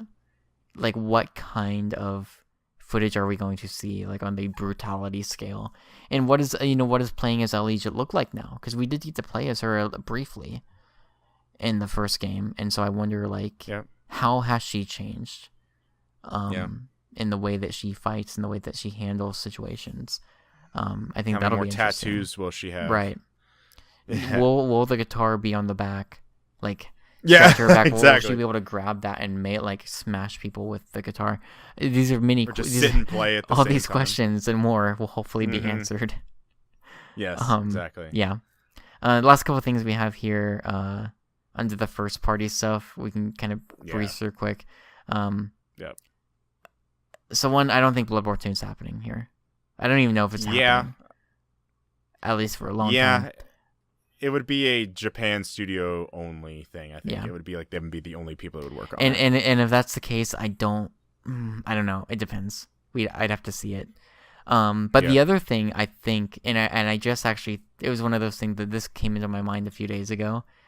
They teased it a bit at PSX, sort of, but you have PSN name change down. Yep.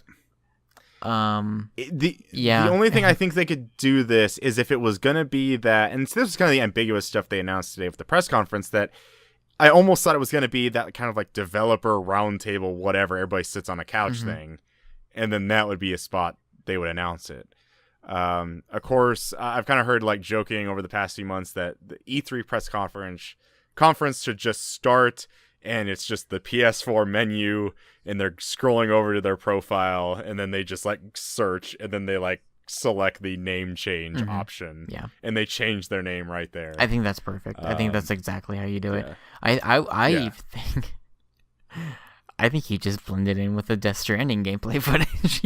Yeah, for sure. You're like, and then that's the thing. thing, right? Is like for weeks after E3, you have people debating, was that just Kojima trolling?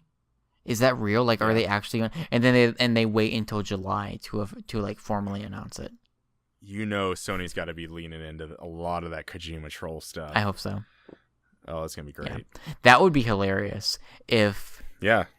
As part of these like other 3 major headliners, if there's some weird Death Stranding like trolling going on.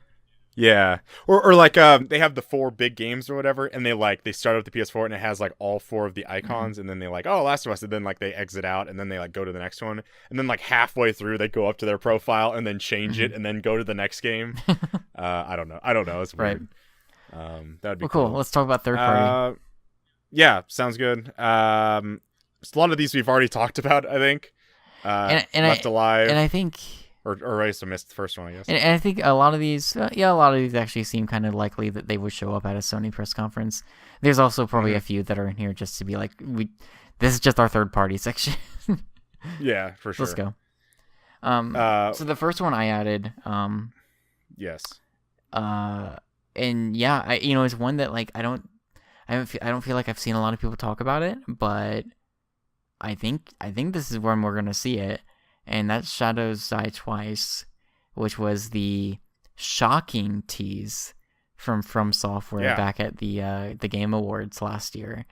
And if you remember, so it was very brief enough where no one's really even sure what it is, whether it's a sequel, whether it's a reboot of something, whether it's a new IP from Software. What we do know is that they did come out pretty quickly and said, hey, you're not going to have to wait that long to see what this is. Well, it's been about 6 to 7 months now, once E3 time comes rolling around. I would constitute that as not long. Therefore, I think this is it. This is the time that we find out what this game is. Sony's stage seems like a pretty fair bet. Now, granted, Dark Souls has been on the Xbox stage before. True. But regardless, I think we are absolutely going to find out what Shadows Die Twice is in the next month. And I am super, super excited to see what that is. I'm really hopeful that it's a whole new thing. Yeah. Like that'd be great, I think, too. For sure. Some of these again talked about Left Alive, maybe. That's a PlayStation 4 PC game too. It's not an Xbox game. That was actually announced at the Sony TGS press conference. That's right. Yep. New Destiny 2 expansion. Sure. Yep. Probably trying to get some people back. Maybe Shenmue 3. Yep. Probably not. I don't think so. I think it had its little time, and that HD collection's coming out. The HD collection's coming out.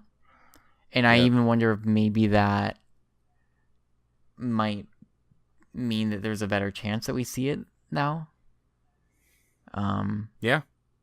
Is Shenmue 3 like on track for 2019? Is that where we're at right now? Like I haven't followed it that much. I think so. I think it like earlier, like late last year, it was actually supposed to be like 2018, but I think now it's I think it is 2019. Okay. I'm really happy that they're putting out 1 and 2. Yeah. Did you see Sega's thing about that collection? Something about like, oh, we planned for Shenmue 1 and 2 HD before Shenmue 3 was even announced. I was like, sure. That was like some quote from some Sega representative. I was like, I don't know about that. Maybe. Maybe. Yeah. And hey, you know what? Maybe, to be fair, maybe they were, and then maybe Shenmue 3 happened, and maybe they were like, let's hold off for a few years, and so we can release these closer. Maybe. I don't know. Yeah, that's true. Yeah, All right, so we kind of talked about Watch Dogs 3. I'm going to say that Red Dead Redemption 2 is a no-show. The only way I was thinking, because plus we did just get that trailer, a week ago or so. Yeah. The only way I would say yes was, I think when that game was first announced, they said that PlayStation was going to have some like exclusive content. Right. And so, maybe somehow that. So in that respect, perhaps a brief announcement, but I don't necessarily think we get a whole new trailer. We just got that big trailer a few days ago. That's like title screen, and then just, hey, this is what you're getting with Red Dead Redemption 2. Some key art, launching whatever. Maybe a bundle. Maybe with GTA 5, I think. So something like that I could maybe see being a possibility. Sure. Yep. Dragon Quest 11, I want to live in a world where we get a Dragon Quest 11 trailer during the Sony press conference. I don't think we live in that world, though. I don't think we do. I think there's going to be plenty of people being like, what's this Dragon Ball game look like? But then they might be interested in it. I don't know. The next two I will say, so I could very well see Kingdom Hearts 3 and Final Fantasy VII Remake getting some extra game time on the Sony stage. Kingdom Hearts 3 especially, I think. Or actually, I mean, even both of them. I think if either of them are there, I think there's a good chance we'll probably see it at the Sony stage as well. I'm gonna say no to both. Okay. I don't know why. I just feel like I don't know. I just feel like that's one of the things I think they would pass on. Maybe. I think Kingdom Hearts 3, I feel like, has a pretty good shot. It's coming out this year. It's a big release, and I know it's multi-platform. But I mean, like, Xbox doesn't even have, like, they never even put out the HD collections on Xbox. Yep. And like, yes, obviously there are probably a lot of Xbox owners who will buy Kingdom Hearts 3. There's no question about that. But it still definitely feels like a PS4 game. It feels like that. It feels like it, like Square Enix has put much more attention into kind of getting the PS4 fan base ready for Kingdom Hearts 3, at least way more than they have the Xbox. Especially, just look at the HD collections and where they're at. I think Kingdom Hearts 3 is a pretty good shot at getting maybe the same trailer rolled again with maybe like, I don't know, maybe they're like, oh, you pre-order, you get this on the PS4, you get the cool Heartless pin. I don't know. So next couple ones are pretty fun. You have the Resident Evil 2 remake written down. Are we getting that finally? Like, I'm still saying no. I just don't even think this thing even exists now at this point. I'm like, I don't know why, but I just feel like it's some Capcom representative just said something. So, and like, Resident Evil 2 remake, and like, oh, it's actually not actually. So there was a couple days ago, I think it may be even yesterday. They put out like the Capcom quarterly like fiscal report or whatever came out, and it came out that basically in the next fiscal year, leading up to March 31st of 2019. Capcom had 2 major releases coming out in this next fiscal year.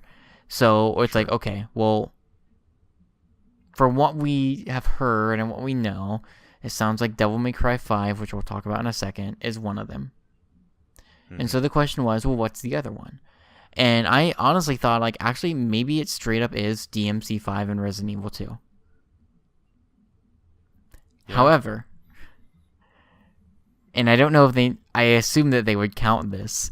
They did announce that they are localizing Monster Hunter cross generations for the Switch.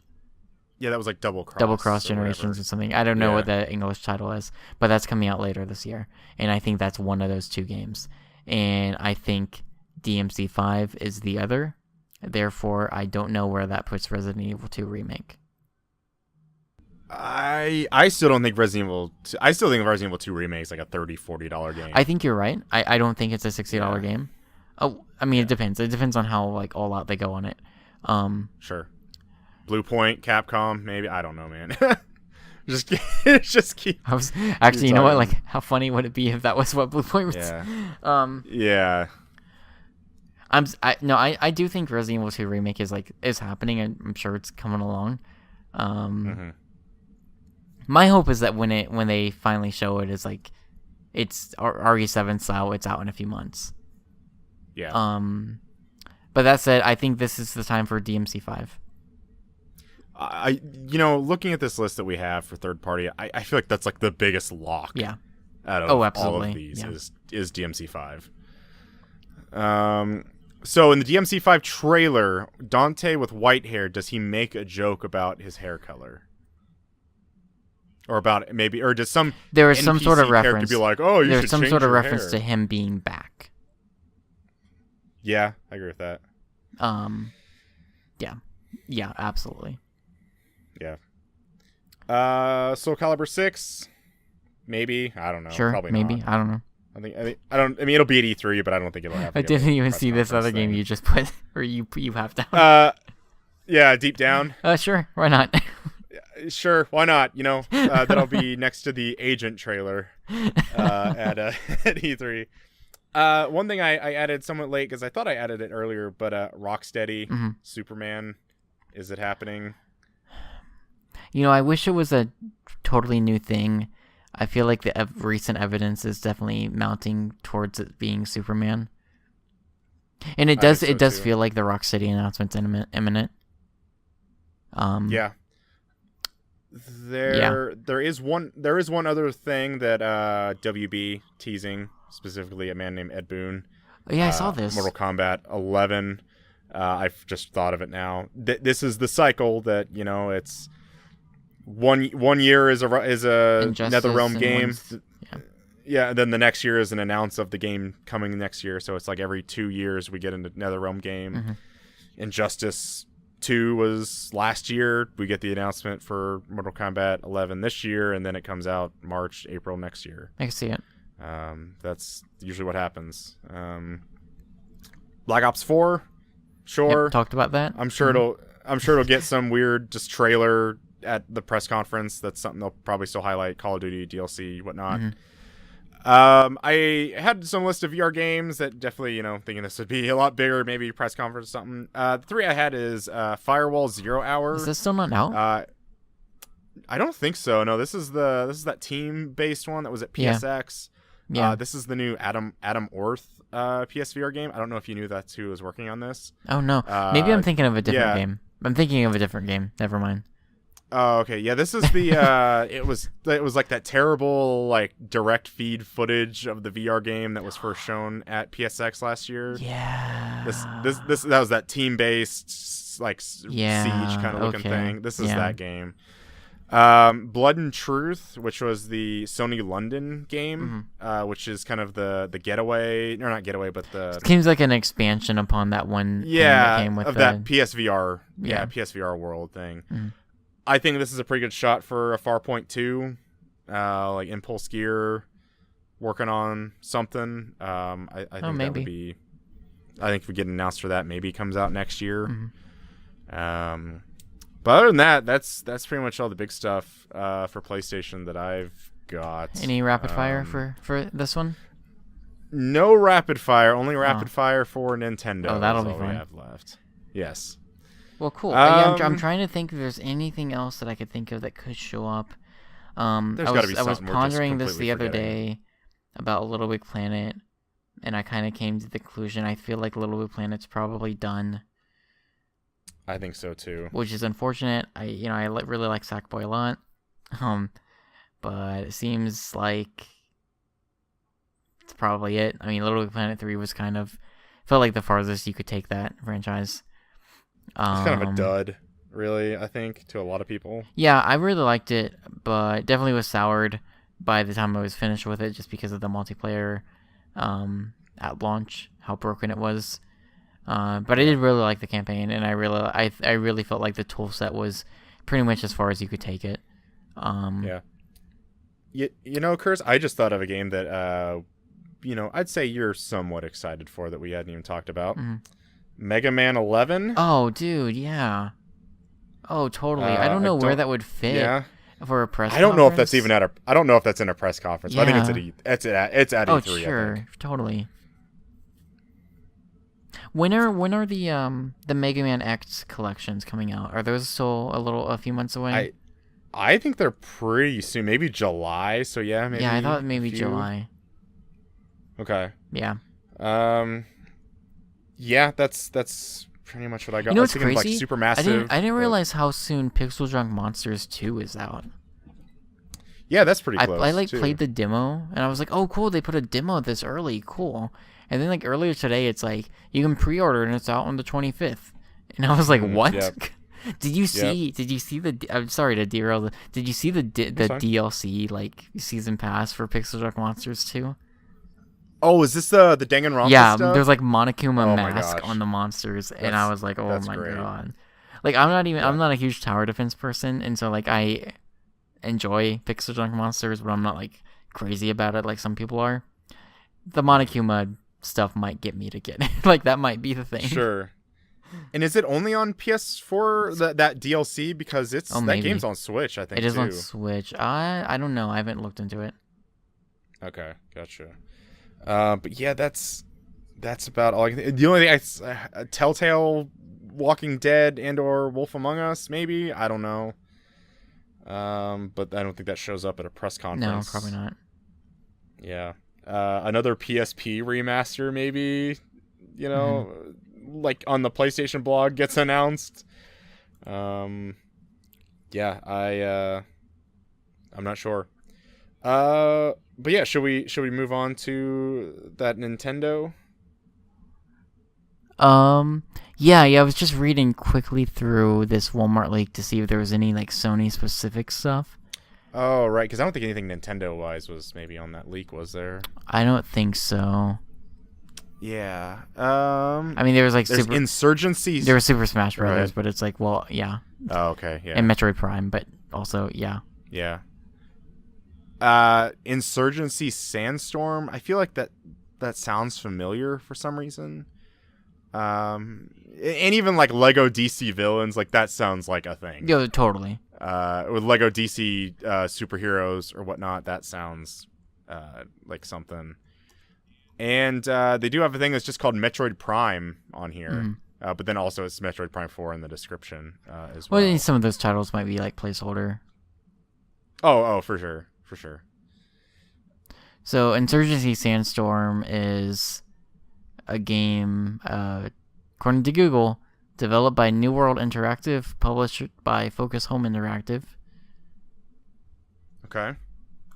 Sequel to multi-million selling Insurgency. Oh. According to the website. All right. Yeah. So, okay. Tactical first-person shooter? Sure. Why not? Let's talk about Nintendo. I've heard of those. Yeah, let's do it. So this is one I don't know why, but I just had trouble thinking up some stuff. Yeah. But I think like we've heard a good amount about this stuff. Of course, the big one they're gonna focus on Smash Brothers for sure. And that'll. So I mean, before we get into this, let's talk briefly about the news that we got this past week about the Nintendo Online service, which is launching officially in September. The pricing we already knew would be $20 a year. There is a family plan, which I guess is like $35 a year, and then you can like link up everyone's accounts on your one Switch. It's like up to six or 8. Yeah, it's something crazy. Yeah. It's a good deal, I think. And the big proponent, or one of the big portions of this, other than just playing online games, is the NES collection of games that you will have access to, and with online features. So they announced like what the lineup of those games are going to be. There's some good stuff there. Yeah. And yeah, like I said, launching in September. And then save data in the cloud storage, backup. Finally. And that is that's off top of my head. That's kind of the big stuff. But then the other thing that came out was that Nintendo confirmed that they will not be putting Virtual Console on the Switch. Right. So,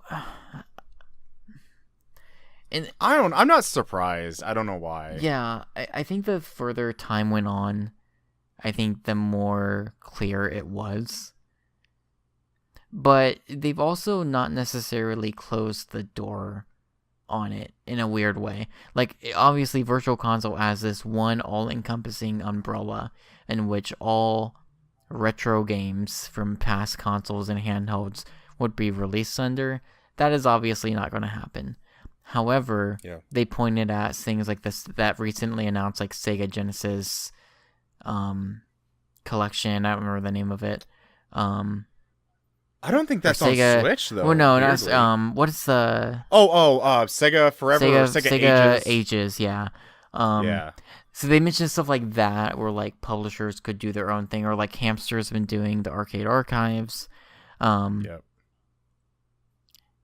So I don't. They know. had to at least been they had to be thinking is, about it for a long time. Yeah, I feel like early in this Switch life cycle, like they ago. had said, like, yeah, we'll like have virtual. Like I feel like there was a point in which they had planned on it, because I feel like I remember them, and maybe I'm wrong. I feel like I remember them saying that they'll talk about Virtual Console in the future. Yeah, and that was when everybody's like, "Oh, we get GameCube games." GameCube And there was those Virtual rumors Console. about that, which I still wonder if maybe there was some. I see. That's the thing. Is like they didn't necessarily say. They're like, if it's up to the publisher. It's like kind of what they said, right? Like if a third-party publisher wants to put out some old games on the Switch, they can. It just won't be under a Virtual Console title. Some people even there's even some people already who are like, what if they just call it Nintendo Classics or something like that? And that could happen. But it's kind of a bummer because like, man, the Switch would be so perfect for it. It would just be perfect for it. And that's not to say that they've handled Virtual Console really well in the past. It always could have been better than what it was. But I don't know. And actually, honestly, it's as funny as it is to bring up this game yet again. I wonder what position this puts Mother 3 in. Oh yeah, sure. I mean, because they could still just put it out. That game when you look at all of the things that have happened, the Dreamstone, working its magic, the Mother 3 at some point has got to be on a Nintendo thing. Yeah. Like, it's got to happen eventually. It's got to be like, okay, you know what? Let's just... I mean, if I think in a last-ditch effort, I would page somebody in the Earthbound/Mother universe to come save the day sometime down the line. Blue Point Games. Earthbound 2, 2019. Yes. Okay. Well, let's talk about some Nintendo games. So, obviously, Super Smash Brothers for the Switch. Do you think that's coming out in September? To kind of coincide with the online? I could see it being like October, maybe. I could see the Switch thing being out a little bit earlier. I don't think Smash Bros. Comes out before the online. No. But I could see about a month. I could even see Smash as like a November game. So right. So like I think the smart money typically would have been November, but I wonder with the online coming out in September if there might be a stronger push to have a game come out alongside it that's online focused, and Smash would be kind of the no-brainer. Yep. I agree. Because, and I say that because I think there could very well be a real possibility that Pokemon Switch is out this November. Oh, wow. Oh, man. I didn't even think about that. Right. And that's not to say, now, Nintendo has, in the past, the week before Black Friday, put out several games. They put out Pokemon and Smash Bros. They have put out Smash Brothers and Pokemon on the same day. The difference this year would be that it would be on the same console. I mean, I even think about that year with the Wii U was like 2013. Mm-hmm. They put out Super Mario 3D World and Link Between Worlds out on the same day. Yep. And I was like, oh my gosh. Mm-hmm. Granted, they were for two different consoles, but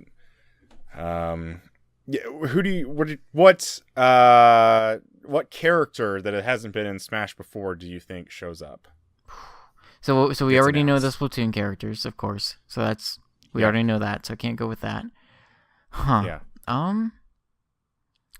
It would be... I don't know. I don't know if you watched too much of the Game Explain stuff, but I didn't watch all of it, but they had a video about explaining why Captain Toad should be in Smash Brothers. Mm-hmm. I still think that could be a thing. I could see it happening. I was listening to... I don't remember what it was. An Easy Allies video where they joked about a slime from Dragon Quest being in Smash Brothers. That sounds familiar. And I thought that was really funny, and I would love it. I don't know. Chibi Robo. Yeah, I'm trying to think of what a good character that hasn't been there yet. Box Boy would be really good. I think when do they start going from? Well, I've got one. I would say maybe the Dylan from Dylan's Rolling Western. I was gonna say is there a game of that scale, or is there an indie game that's kind of synonymous with Nintendo, perhaps? that might be a good fit. Would it be crazy to have an Undertale character? Oh, sure, yeah. Like that's out there. That seems like a pretty big like long shot. But like we've had Snake in Smash Brothers too, so like it's I don't know. It's I'd have to think about that. So I think. Go ahead. Or I was gonna say, I think we had Shulk in Wii U. I think we probably get like a Xenoblade Chronicles 2 character. Okay, sure. In there. So I also wonder. I don't know how much of the lineup we'll see, how much of the roster we'll see come E3. I do think we will probably see more Smash Brothers than any other Nintendo game at E3. That'll probably be the one that we see the most of. I wonder how many. I wonder if we'll start to get the sense of like, are all the characters from the Wii U game going to come over, and then we'll just continue building on that roster. I think will there be some missing characters? Like how is that going to go? Because like it definitely felt like the Wii U version almost became this like just platform in a way to just continue to build off of, and I think that's why a lot of the rumors early on was that the Switch version of Smash Brothers was just going to be a port where they would continue to build off of. But I think it actually is kind of clear that this is a new game. So, and I mean, some fighting game experts could just probably destroy me with this knowledge, but I feel like Captain Falcon's his like moveset has been the same in like every game, and like other characters have been the same. Right. Which I think with, maybe other than like a Final Smash, you look at some other fighting games, and you think of even like Ryu and Ken, like they have different combos that start, or like different ultra moves or whatnot.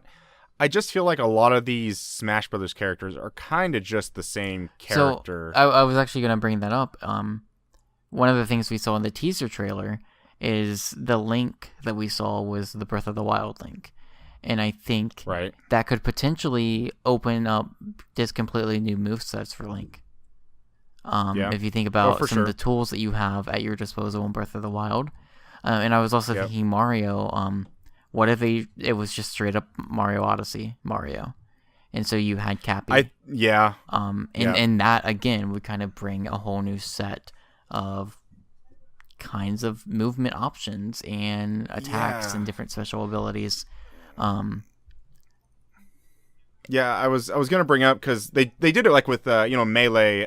Mario had his cape for like down B, but then in Brawl they put Flood in from Sunshine. Okay, yeah. So I think there's definitely stuff that they've done like that before. For sure. I think it would be cool if during their showcase they would show. Like, I don't know how they would do it. They would like maybe they would show a bit of Smash Brothers and focus on one character, and then after they would show that part, that one character would then be okay. Let's focus on their game, and so maybe we see some stuff with like Samus in Smash Brothers, and then it would go into footage of Metroid Prime, and then we'd see some footage of Captain Toad, and it would you know what I mean, and then Yoshi, and then Pikachu, and we would see Pokemon footage. But yeah, I don't know. I'm not like the biggest, most intense Smash Brothers fan. I'm excited to see it, but I'm not nearly as knowledgeable as many others, so it's hard for me to speculate too much about it.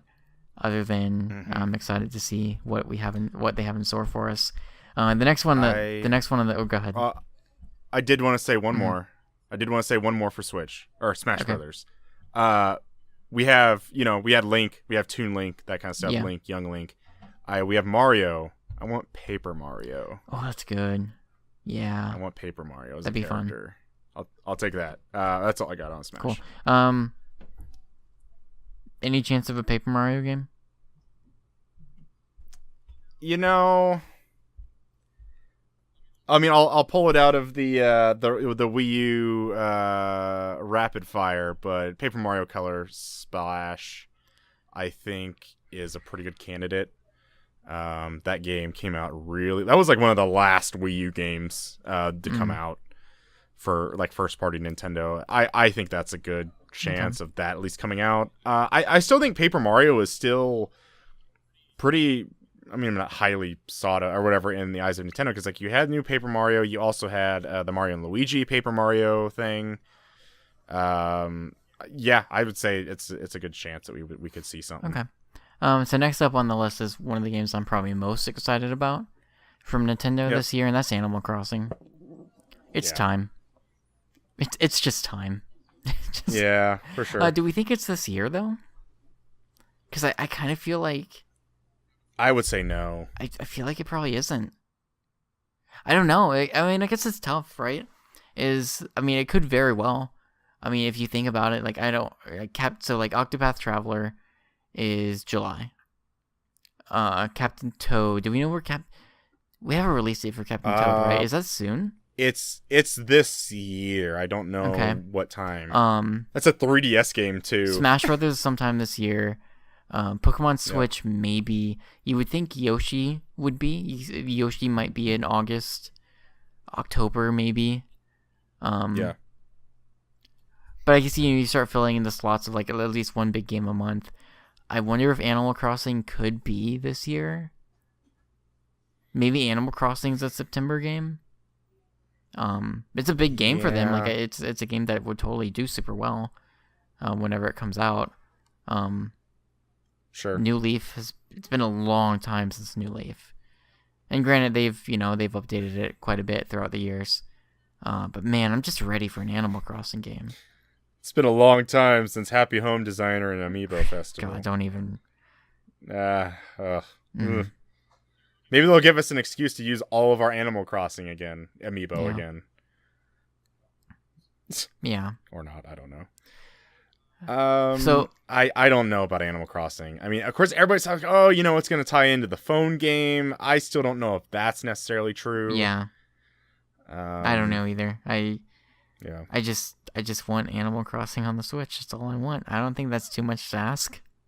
Sure, yeah. So next up is Fire Emblem Switch, which I believe is also like supposed to be out this year. Yeah, so it was after the Nintendo Direct reveal event in January of 2017. They had that Fire Emblem Direct that kind of happened right after. That was when we got. Yeah.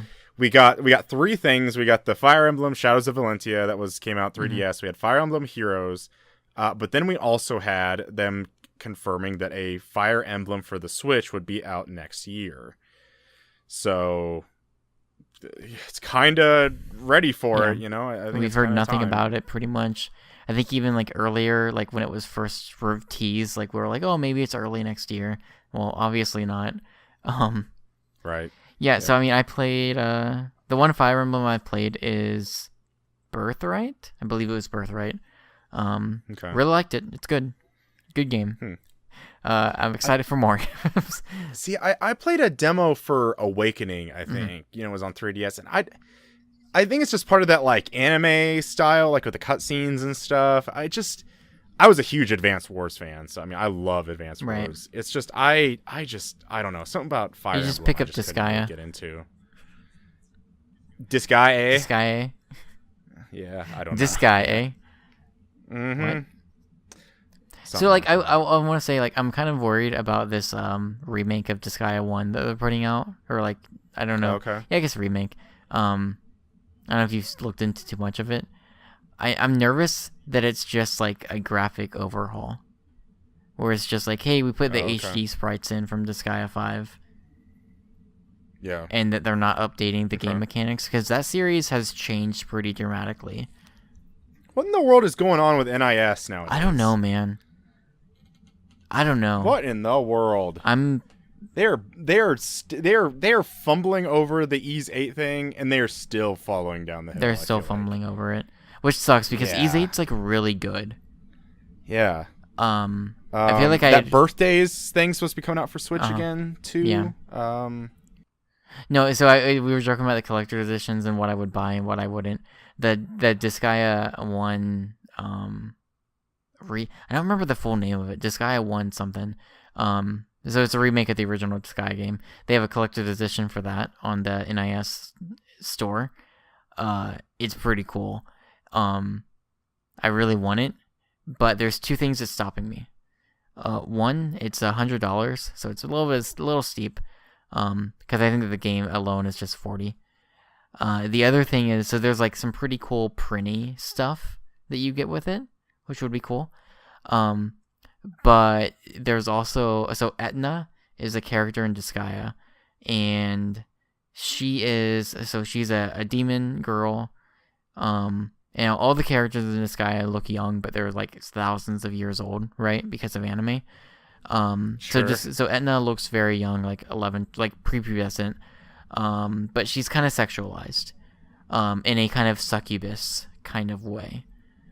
She doesn't act it, she's just very mischievous in the games. Very like commanding of the prinnies. It's all, it's not weird in the way that you might think from the way I'm describing it.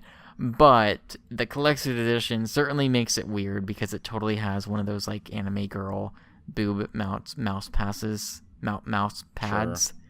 Sure. Except it's all flat because she is. So that's a little weird. Yeah. But I've thought, I was like, well, I guess I could get the collector's edition and just like sell that on eBay. Yeah.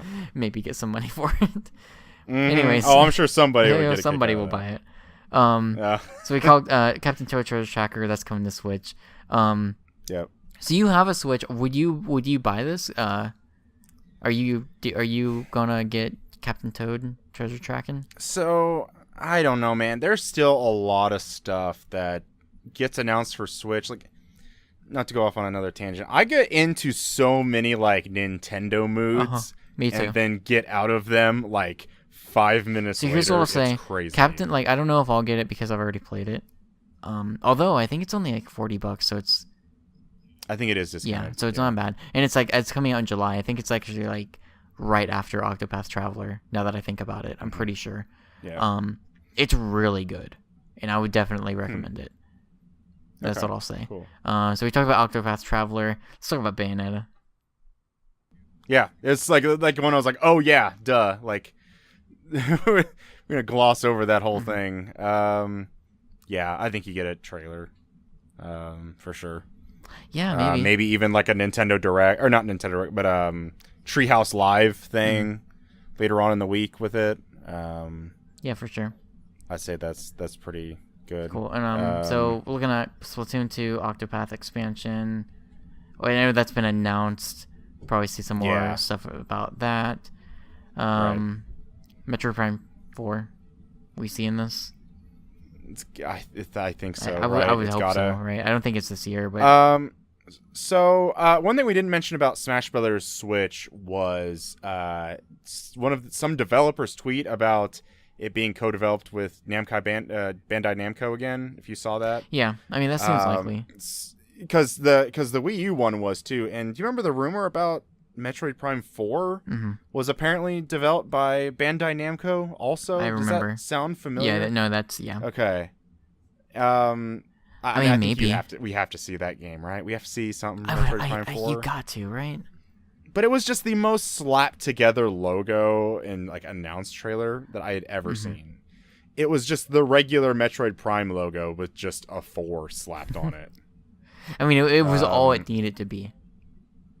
I'm half joking but half serious. Like, that is all they needed. Yeah. For that franchise right. and for those fans, like, that is all they needed. In the same way that the Final Fantasy VII Remake trailer announcement that was all it needed to be. Was pure fan service the entire time. Yeah. And that bought them about 6 or 7 years, so they're good. I feel like it's gonna be dumb, but we're gonna get a Mario Tennis Aces trailer. Dude, I'm excited. For that game's out. That game's out June 22nd, but I still feel like we're gonna get something about it at the short little thing. Good. And there'll be a Treehouse thing too. Oh, for sure. A lot of footage of that on Treehouse. Get a lot of Yoshi footage too, especially on the Treehouse. I think so, because that game was supposed to be out first part of 2018. Because they said probably get a full title and release date. Probably. What do you think? Is it going to be something Yoshi's Woolly something? No. Yoshi's New Woolly World. Yoshi's Epic Yarn. It'll be a cute name. I don't know. It'll be a cute name. That's it. Will there be new Yarn Yoshi amiibos? Yoshi's Tossin Curl. Like Yoshi's Touch and Go. Yeah, Yoshi's Flip and Stack. Touch, furry, get. Never mind. Right. Okay, never mind. That was the Yoshi's Island reference. I don't know if you knew that. Okay. Let's see. So there's a couple we can knock off real quick. Like, we kind of talked about Mario and the Rabbids a bit earlier. Talk about World Ends With You. Pokemon Switch. Pretty good chance we're gonna see this, right? I'm gonna say no. I'm gonna say no. Do you think they might save it for like a separate thing? Maybe. Yeah, because that sometimes happens with Pokemon. Yeah, this is the thing. Like, if it's not out this year, I don't think we can get anything probably else not this year. If it's coming out this year, I think we're gonna see it. But if it's not, then I don't think so. Yeah. But it seems crazy. Like, I feel like it'd be crazy for it not to be out this year. Mm-hmm. It feels like it'd be unlike that series for it to just miss. For it to be such a long gap between, I guess, new entries. I know, like, last year was Ultra Sun and Ultra Moon, but that's different. Detective Pikachu came out this year. It did. I watched the I looked up a YouTube playlist and just watched like the cutscenes. That's a bizarre game. Yeah, I think so too. You know what's sad too is like the twist is like the most obvious thing ever, but like it still I don't think doesn't outright reveal the twist by the end of that game. Like it is so set up for like multiple entries. I don't know if it will. I mean, maybe it will. I don't know. I really want to see the new Pokemon game. I really hope we see it. I would at least be a little disappointed if it wasn't there. And this is gonna divert a little bit, but of course I think the Nintendo Direct thing is gonna be all Switch.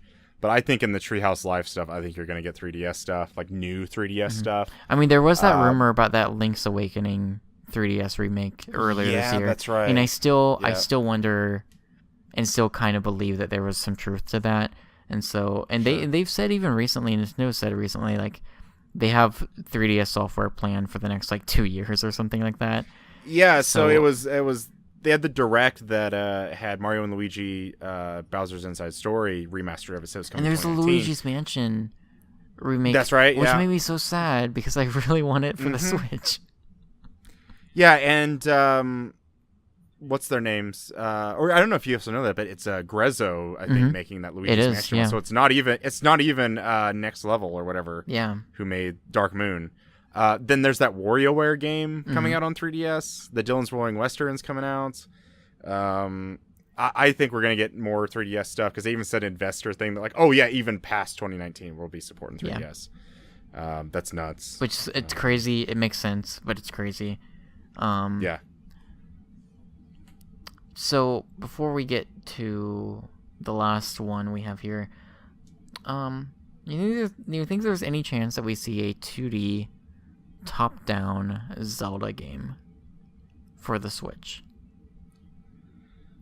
You know, I think that's a good chance due to, I mean, I think the team that works on the 3D Zeldas and the team that works on the 2D Zeldas, I think are two different teams. I would imagine so. So maybe it's too early for it, but I wonder if maybe like next year, because it's gonna be a while until the next 3D Zelda. It just is. Sure. So I wonder if maybe even maybe it's next year we see it. Yeah. Yeah. Because I would love that. I think it would be really cool to. And I was even thinking the other day of like, how long until we get another 2D Mario game? Because it's not like they're not. Man, why do you got? It's not like they're gonna stop making those. Like, I can't stand those 2D. And what about Mario Maker? I think that's that's still a challenge, like of solving how they do that on the Switch compared to how the Wii U handled it. Maybe it's. Oh, I don't know. Maybe you're only able to make levels in handheld mode. That's what I thought. That's what I was thinking. But I like that's another game where it's like, well, there's no way they're not gonna not make one of those again. Sure. Yeah, I don't like those new Super Mario Brothers games. I like them. But because I like the Wii U one. I really like the Wii U one. I'm a person who I never played the Wii U one. I played the one on DS. I played the one on Wii. It's just when I play a superior platformer like Donkey Kong Country, it's just hard to sometimes play Mario. Did you get Tropical Freeze, or are you gonna get it? So this is the thing. I probably was planning on getting it, but it was the day it came out. I was like, okay, I'm gonna go buy this, but I still didn't. I was really just wrestling with the thought, like I was still playing God of War. I still had other stuff I was playing, and I was like, and I'll be honest. I think that $60 price tag still got me a little bit. It's a little hard to swallow. Which I mean, for me, it should be fine because I hadn't played Tropical Freeze before. And I have. So it would have been brand new. It would have been brand new to me. But actually, even kind of something that ties into our last thing. I was listening to the Nintendo Power podcast. I don't know if you've heard about that. It's like a podcast that actual Nintendo puts out each month or so. They actually asked who was making the Switch version of Tropical Freeze, and they did say it was Retro Studios who worked on the Switch version of that. So I mean, I don't think it's anything really to think about, because I mean, like Nintendo Retro put out Metroid Prime Trilogy and then put out like Returns like the next year, the same year or something. And so of course we have to ask. Yeah. Which is our last main thing. What's Retro working on? I mean, something new. What in the world? It's probably something new. I hope it's something new. I hope so. But I used to be like, oh, what if they're working on Star Fox, or they're working on, I'm like, okay, that would have been fine. But now I'm getting to the point that's like, okay, really, like, I want it to be something new for sure. Yeah, I'd rather it be something new. Probably, like, you'd hope that we'd see it this year. But then I think like, but then it's like the thing, right? Is like with Nintendo, it's at some point they're not going to show everything all in one direct, and so it's like, well, Smash Brothers, Animal Crossing, Fire Emblem, maybe Pokemon, maybe Metroid, Retro, like some of those have to fall through the cracks, and so it just depends on, and they said that like. And they always say this. They're always like, we'll focus on this and then maybe a couple games for later. And so I think they said something like, it's mainly focused for games this year. And we'll talk about games in 2019 at a later date. Which probably means we'll get one or two games that are coming out next year as little teases. Because that's what they do. They always do that. And which are much bigger focus on games this year. And in that respect, I even wonder, maybe maybe we still won't see the Retro Studios game yet. Whatever it may be. Yeah. That's crazy. It is crazy. It's been a long time. Like, I mean, I'm not the person that's going to sit back here and say like, oh, game development's easy. But it's difficult. It's super hard. I know, but and especially if they're, if they're working on a new IP, then like it's. That's true. But even just thinking of, I was even thinking of, it was even 3.5 years between Returns and Tropical Freeze. But I mean, again, that I think Nintendo first party in general struggled with the Wii to Wii U, the HD kind of leap. I think a lot of them struggled with it. But yeah, I would just think that something like 3Ds, like the Metroid stuff, that they were able to kind of crank out fairly soon thereafter. From the GameCube to Metroid Prime 3 or whatnot, compared to how long it was taken on the Returns games. Yeah. The only other thing I'm wondering is, what if we get a Labo stage for Smash Brothers Switch?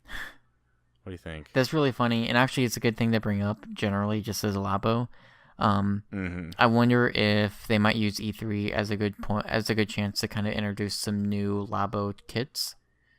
I don't know what their future plans with Labo are. So we have the starter kit now, and then we have the robot kit. So I'm assuming that they plan on putting out more kits in the future. I wonder if E3 is maybe a bit too soon, since Labo is pretty recent, having come out a few weeks ago. But it would be fun for if they maybe tease like a few of the new things, coming maybe later in the year. It wouldn't be in the Direct. It would be a Treehouse Live thing, I think. Okay, that's fair. Sure. Yeah. And yeah, I definitely think there's definitely got to be more Labo stuff because I mean, even the kits are actually numbered. Like the variety kit is number 1 and the robot kit is number 2. Yeah, that's true. It's like there's definitely more. I was also going to say, as far as the Treehouse streaming, like I think the majority of the 3DS announcements will probably come towards from that. Oh, I don't think there'll be any 3DS in the in the thing. Maybe in a the little direct bit. Part. Maybe like if there's like 1 or 2 big 3DS games.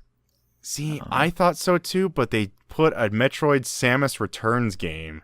They announced that on the freaking Treehouse Live after the direct. That. How crazy was that? Yeah, that was the only reason I would think like they're just not gonna bother with 3DS in the direct.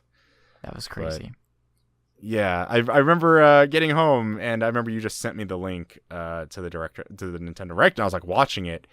And then I was like, I got done watching it, and like I full screened it, and I looked to the right to like the recommended videos, and it's like Metroid Samus Returns on Nintendo 3DS. I'm like, what is this? And I was like, where was this in the direct? All right, cool. So let's wrap this up. Let's do some rapid fire for Nintendo, and that'll be a show. This will be pretty quick. I know it's a long one. Good God. Pikmin 3. Pikmin 3. Oh, we're doing so. Wii U remastered only, or? Yes, Wii U remastered. Yeah, these are Wii U remastered rapid fire games. No. Super Mario Maker. Yeah, no. I think when it happens, that'll just be a new thing. Sure. Wonderful 101. Yes. Wind Waker and or Twilight Princess HD. No.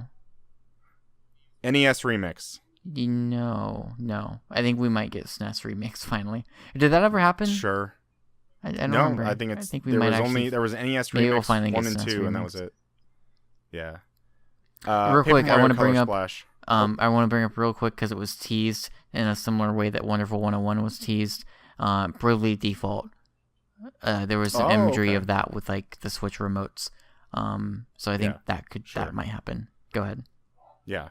Paper Mario Color Splash. No. And the last one, which I think is an absolute lock on my end, Tokyo Mirage Sessions Sharp FE. Oh, I would love that.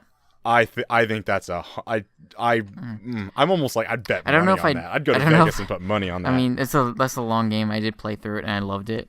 It's very good. Don't know if I'd have it in me to play through it again because of how long it is.